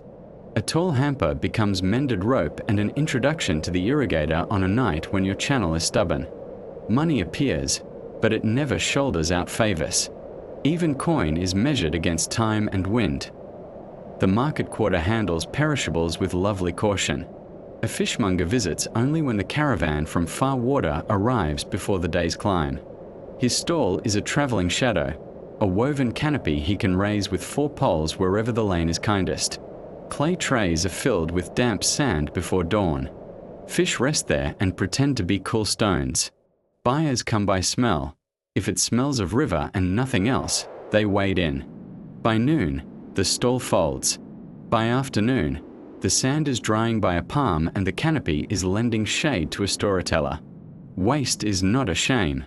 It is a sequence. Things move to the next useful state. Between workshops, quiet offices of the market's memory watch without ceremony. On one wall, a slate of lime plaster has been smoothed and squared. Lines are scratched with a nail, a watershed tallied, a caravan noted, an advance recorded for a widow whose jar cracked at a bad time. No one guards this ledger because everyone knows it by heart. The man who can read and the woman who can reckon share duties. Neither is more important than the other. When a debt is paid, the line is not erased. It is crossed by a second line in the other direction, a sign that the relationship was more than numbers. The market keeps receipts in people, shade is the great accountant. Cloth awnings stretch from wall to wall like low sails, their edges scalloped by years of repairs. On days when wind rises, the awnings loosen into slacker curves to let gusts pass. When the air sleeps, the cloth is tightened and the lane becomes a long room, quiet as a library of jars. Narrow alleys branching off act like lungs. The breath of cool comes in, the sigh of heat goes out. A clay water sprayer sits by the lane mouth. Now and then a child, delighted to be solemn, flicks a mist that darkens dust to a swayed hush.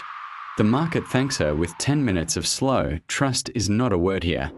It is doors left on their upper latch and wares resting outside while a seller helps her neighbour repair a reed screen.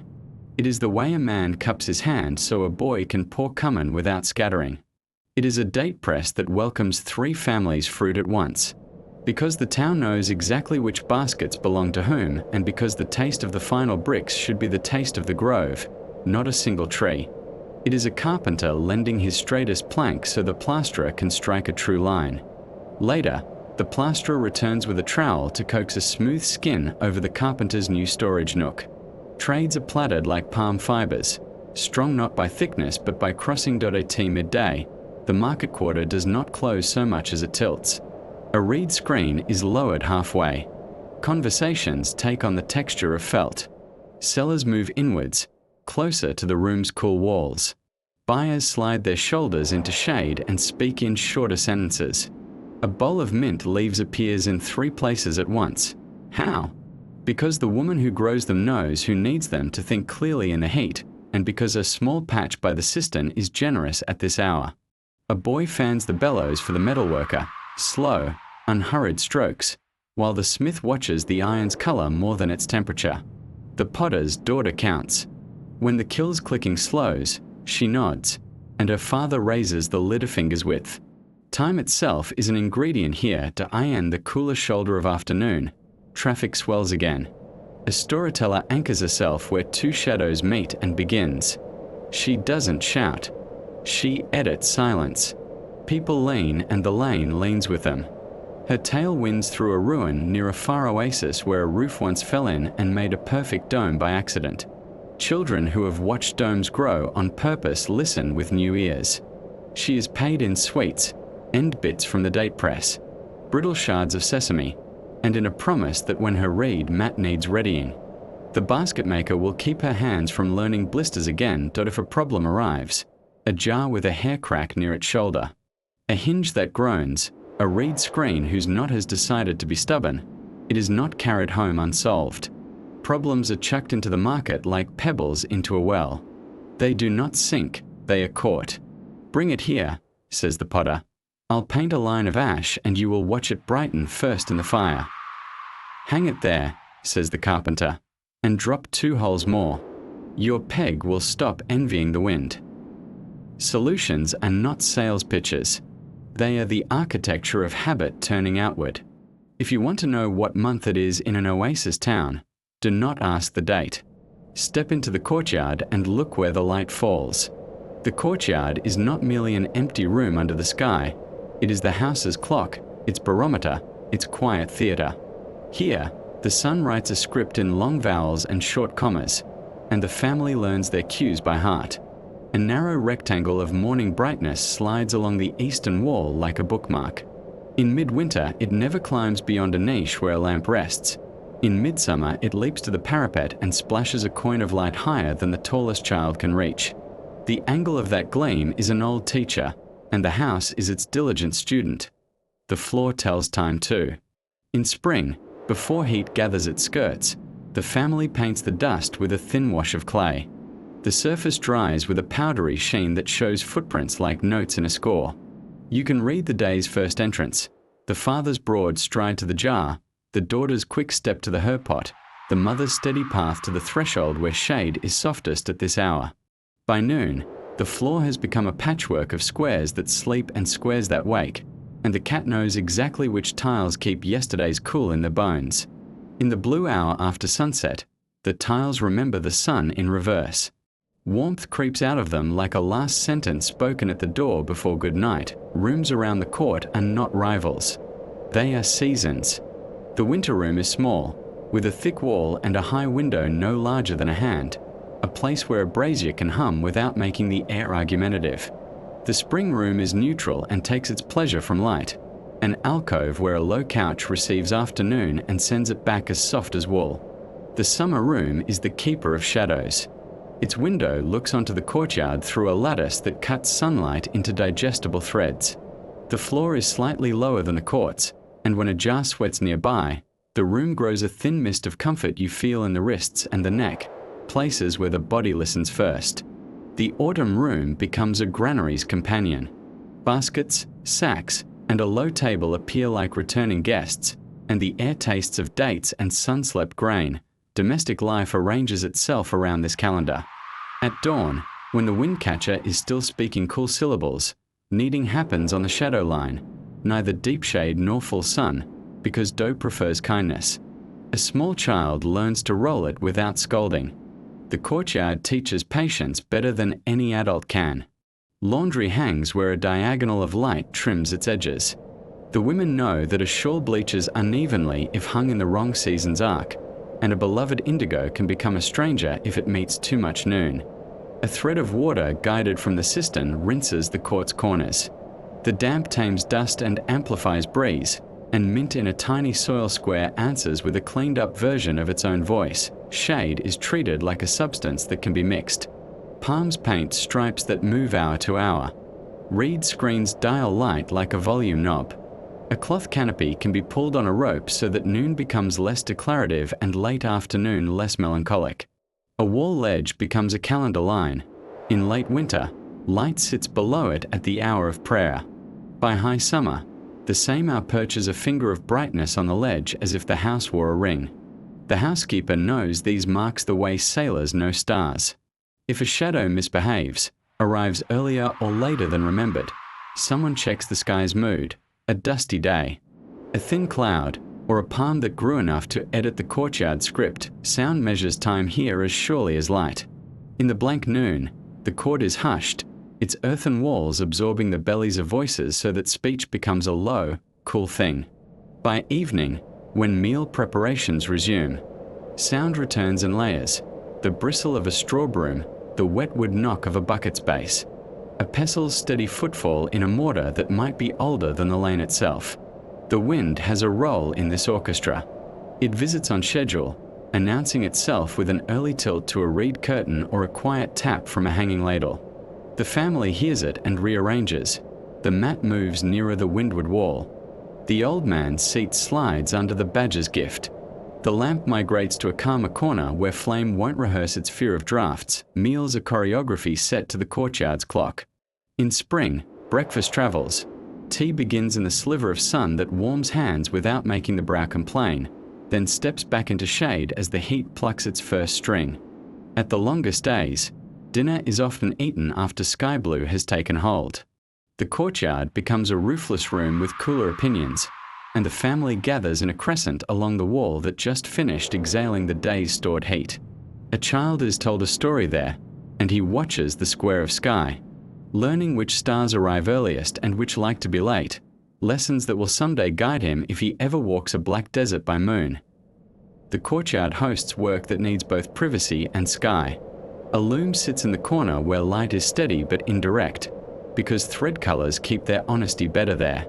Over weeks, a rough cloth grows into something soft, and the weaver presses it now and then to her cheek to read its temperature as much as its texture. Dates are sorted on a mat where and traffic is minimal, and if a line of ants insists on using a certain seam between tiles, the family gives them a path of crumbs to the door like a treaty. Take this route, leave our baskets. Clay bowls are repaired under a palm-shaped shadow that is known as the mender spot, because tools always remember where they like to sit. Festivals do not turn the courtyard into a different place. They tune it. On the date harvest's first night, a thin garland of palm fiber is tied across the high part of the court, catching a crescent moon like a soft hook. Lamps in niches talk to one another gently. Their light exfoliates the plaster, making the walls look like sleeping animals. A neighbor leans on the threshold and compliments the lime burnish. The housekeeper demurs and says the wall itself did the work. Children decorate the threshold step with patterns of sifted ash and crushed ochre, little maps of imagined rivers. By morning, the designs are foot-smudged and gone, as all maps ultimately are. But the memory carries the day forward 3 measures lighter, when the year leans into its hottest weeks.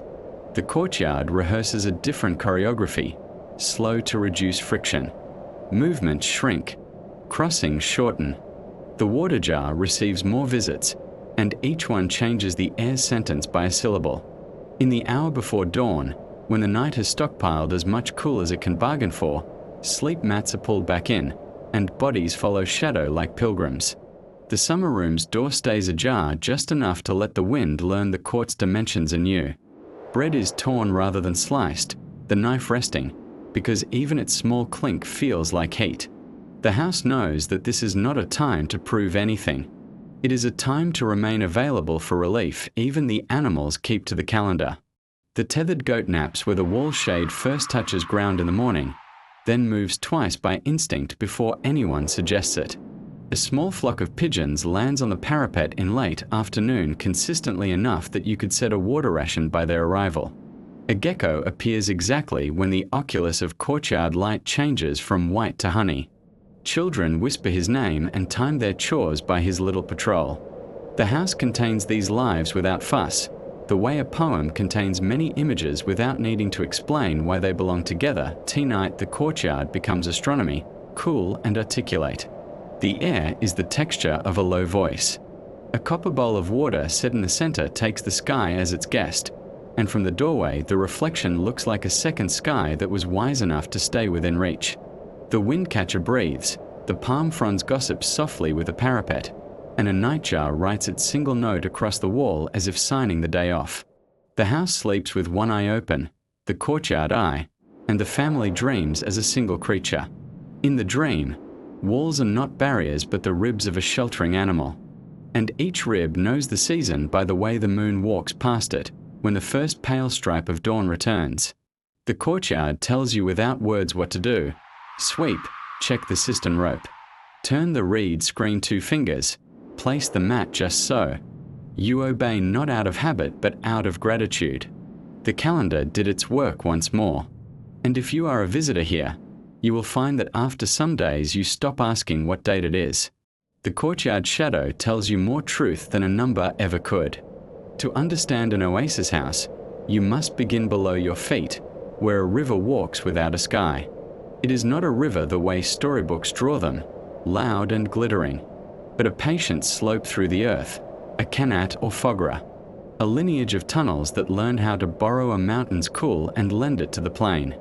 The makers of these underworld streams were surveyors of hush. They read the fall of land by feeling it, by watching the behavior of damp at the edge of a hill, by studying where hardy shrubs kept a private green long after the last rain. Their tools were a string, a rod, a sighting eye, and a practiced sense for what a gradient should feel like under the soles. The qanat is an act of restraint. It does not scoop from water like a bucket, nor dam the river into a mood it never asked for. It invites water to do what it already wishes to do, move gently downhill, and then keeps it shaded, slowed, and unspoiled by sun, open air, or the thirsty mischief of sand. From a mother well in the foothills, a gently declining tunnel is cut, so shallow in its angle that a person inside can walk for a long time and still be in the same kind of darkness. Along its line, vertical shafts puncture the world at calm intervals. From above, the desert looks suddenly polka-dotted with small, round mouths, breathing holes for men and water. From below, those shafts are ladders of light and air, a way to lift spoil, to speak between earth and sky, to let tools and hands find each other. The air under the desert is not empty. It is musical with small sounds, the clink of a pick on calcareous bed, the ripple where a thread of water grazes a rock and trembles, the short echo of a footfall marking distance in measures the body knows but cannot name. A worker moves forward by lamp, his companion above moving in sunshine with a rope and a bucket.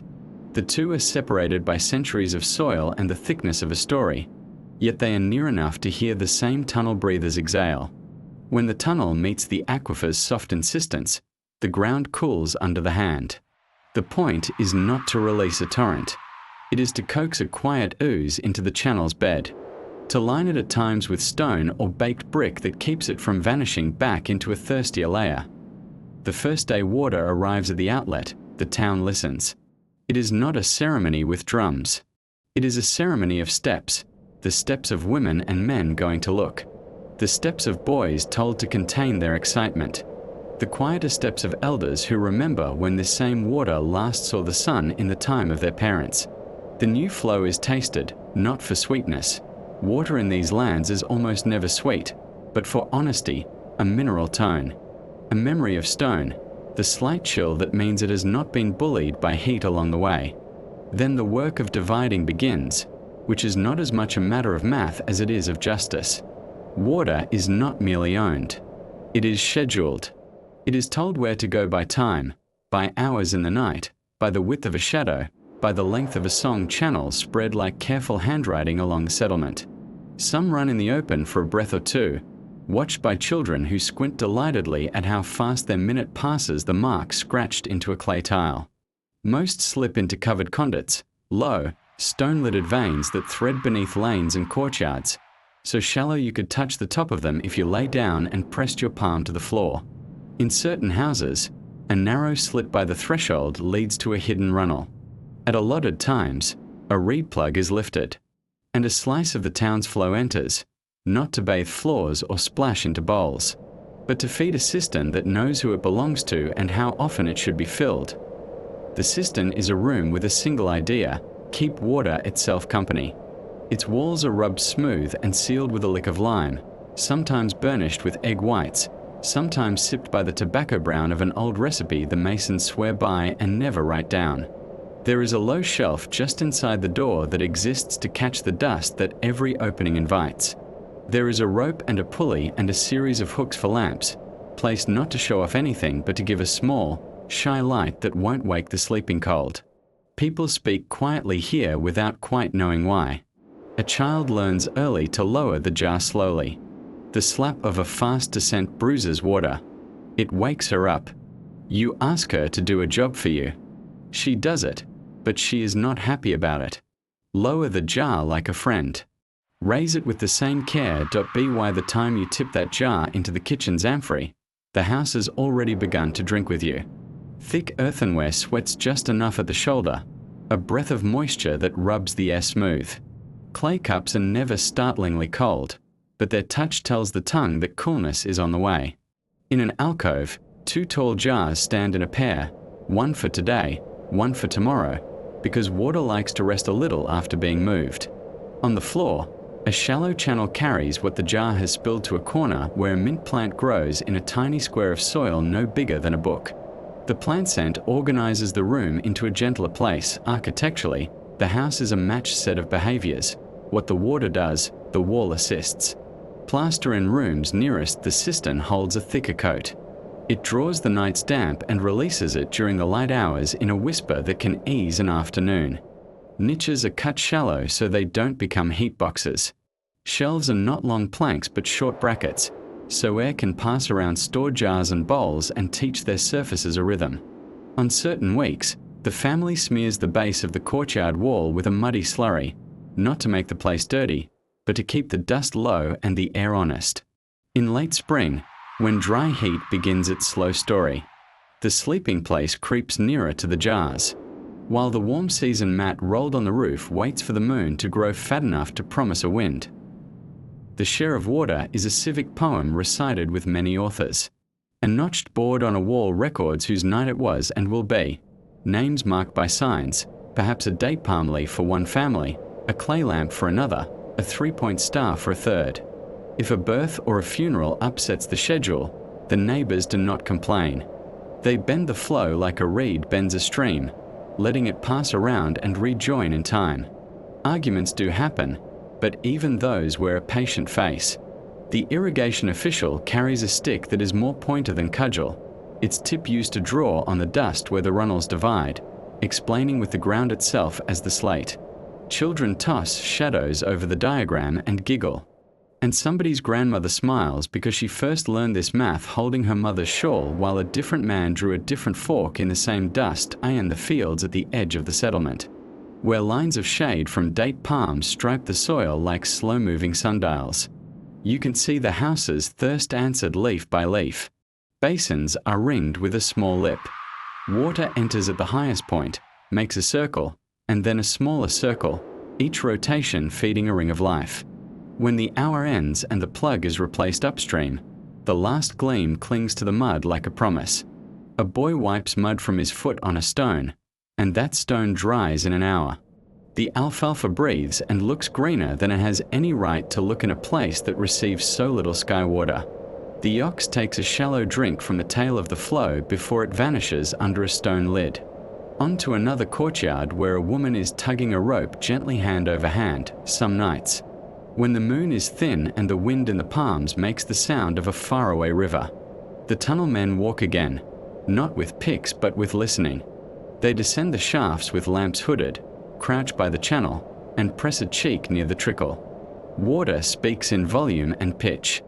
They can tell if the bed has gathered silt, if a bat fell in and must be released, if a stone has shifted and is teaching the flow an unhelpful bend. Maintenance is not a chore. It is a way of keeping the relationship alive. The town depends on a thing it cannot see. To honor it, somebody must go and see it back in the kitchen. A loaf of bread stands on its edge to cool, and the steam rises into a windcatcher's drift, and the wind from the tower becomes barely wetter for the time it takes to pass over.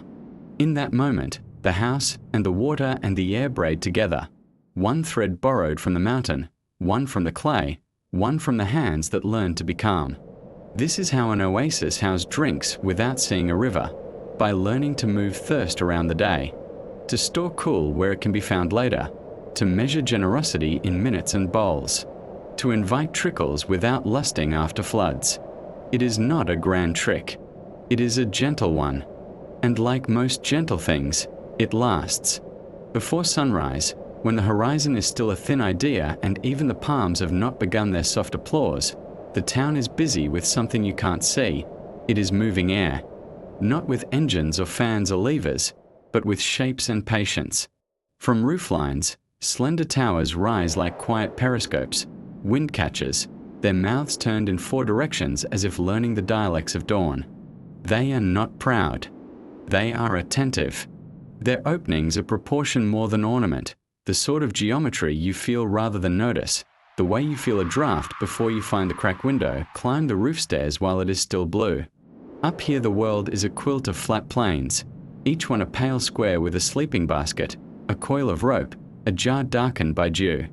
The windcatcher at the roof's edge is only slightly taller than a man, yet inside it the night rivers of air are already awake. A northerly whisper slides along one channel, a faint easterly down another. One of the mouths is partly shuttered with a wooden panel, leaned like a book left face down. Someone adjusted it after dinner, and it will be moved again when the new sun declares its mood. Within the shaft, the air does not simply fall. It is guided. The interior is divided like a reed flute, with partitions that send coolness into one room and not another, or that lift a stale exhalation up and away in exchange for a fresher draft. When wind is asleep or stubborn, the shaft still breathes by cleverness of temperature. The warm air in a room rises into the tower, and as it leaves, it tugs a cooler, heavier breath in through shaded doors and fine mesh grills that gather their air from the lanes. This is architecture as lungs, the building's alchemy of high and low, shade and sun, slow and fast iron houses that listen closely. The wind's path is laid like a ceremonial route. It enters a shaded vestibule first, a small space just inside the door where feet are unburdened of the day's sand and voices learn the house's volume. Here, the floor might be washed more often, the plaster smoother, the air a touch wetter from a hanging jar's porous skin. From this hush, the breeze chooses between rooms that step down in heat like stairs, a cool room for summer, a neutral room for seasons between, a warmer room for winter days when the sun is a hesitating guest. If the house is fortunate, the windcatcher's gift glides into that cool room and finds the wide earthen jars and a shallow stone trough laid as a welcome, surfaces that drink and return a thread of vapor, enough to turn the air velvety without ever feeling damp. The courtyards make quiet agreements with the wind towers. During the day, they are light wells and dust settlers. In the evening, they become reservoirs of night. Heat escapes from plaster after sunset the way a story leaves a crowded room once the teller has gone, slowly, with pauses. Palms do their part by holding the skies cool like cups, each front a little sail that stops hot eddies from circling. Along the walls, narrow shelves and carved niches interrupt the air spin, breaking up pockets where heat could hoard itself. Near the floor, woven reed mats and low benches allow the night's river to brush ankles and wrists first, teaching the body to believe in relief before it commits to sleep that if you watch from the lane, you can read how the town handles the sun itself. Covered alleys, sickers, roofed with short spans of palm trunks and a layered crust, cross the street like eyelids, granting shade in pulses so that even at noon the walk alternates between bright and dim. bright and dim, the way breathing alternates between in and out. These covered passages do more than protect. They stitch buildings together, distributing loads to keep walls upright when they loosened over years of tiny ground shifts. Every now and then, a circle cut into the roof, a small oculus, draws a coin of light onto the swept floor and lets a thread of hot air escape, as if the street itself had learned the windcatchers trick. The town's edges are tuned like the edges of a drum. On the windward side, low walls and planted belts stand before the first houses, breaking the desert stride. Tamarisk and saltbush are not fancy things, but in their small stubbornness they teach sand to spend its energy before it reaches the people's doors. Fences of palm fronds are stitched so that wind passes but slows, and when sand falls, it collects where hands expect it. Between the fields and the houses, a sunken path may trace the lines of old water, cool in the morning, swept clean many times a week. The breeze, tempted by shade and a sense of downhill, follows, and in following, it learns the paths to rooms where the oldest sleep. Inside, the plan is a story told in low voices. Rooms are frugal with their openings to the outside. Instead, they open to each other, around a court, around a secondary breathing space, around a small, dim, wonderfully cool storeroom with a floor that learns the night by heart. Doors never stand opposite. They step aside from each other so that air must curl, rest, and curl again, like a cat turning until it finds the perfect place. The upper parts of walls are kept thicker, the lower parts sometimes inset with shelves and shallow cupboards, so that the interior can hold the echo of cool a little longer. On certain days, a wet cloth is hung across a grill, not to make cold, but to teach the breeze a gentler script. The windcatcher's voice changes with the hours. In the lean afternoon, when the sun has struck the north face of the tower too long, its breathing becomes faint, and the family folds their tasks toward the darkest room, the one with the window as narrow as a coin slot. An elder mends a basket there, a child shells peas into a clay bowl, and the youngest is fanned with a reed fan that has cooled more people than anyone can count. At dusk, the tower wakes again. Every corner becomes a small place of pleasure. The bench under the windward opening is suddenly popular. A small brazier, used carefully, lives just far enough downwind to keep smoke obedient.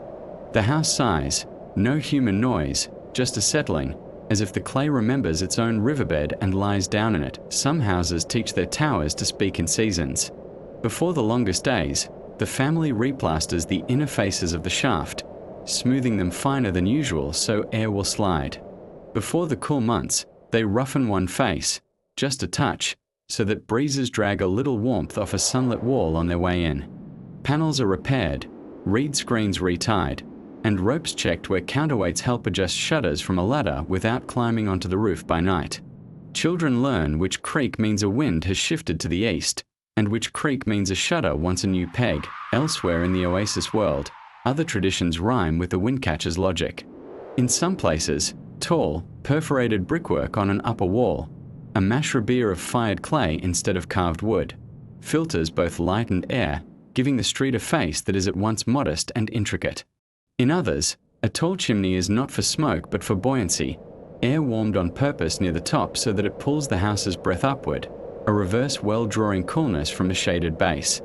These are not rival ideas. They are cousins, all descended from patient observation of how heat and air behave when left to their own preferences. The builders watched, tried, modified, and remembered. Over centuries, the experiments became habit. The habit became culture. The culture became form. Stand again on the roof in the hour when the world is still mostly indigo. In the tower's mouth you can hear the breeze speaking low, words you can't translate but whose meaning is clear. Move, pause, spill, rise. Across the roofs, other towers answer with their own quiet vowels. Two dogs turn twice and sleep. A potter's kiln far-off clicks as it cools. In a courtyard, a woman pours water along a narrow runnel that leads to a jar. The stream sounds louder than it is, like a ribbon unrolling. The town cools as a single thing, not 1,000 separate ones, because it is tied together by air. And when you finally lie down on a mat near the parapet, The wind touches your forehead as if reminding you that you are part of the same slow choreography, the same night river that has been running here for as long as there have been walls to teach it where to go.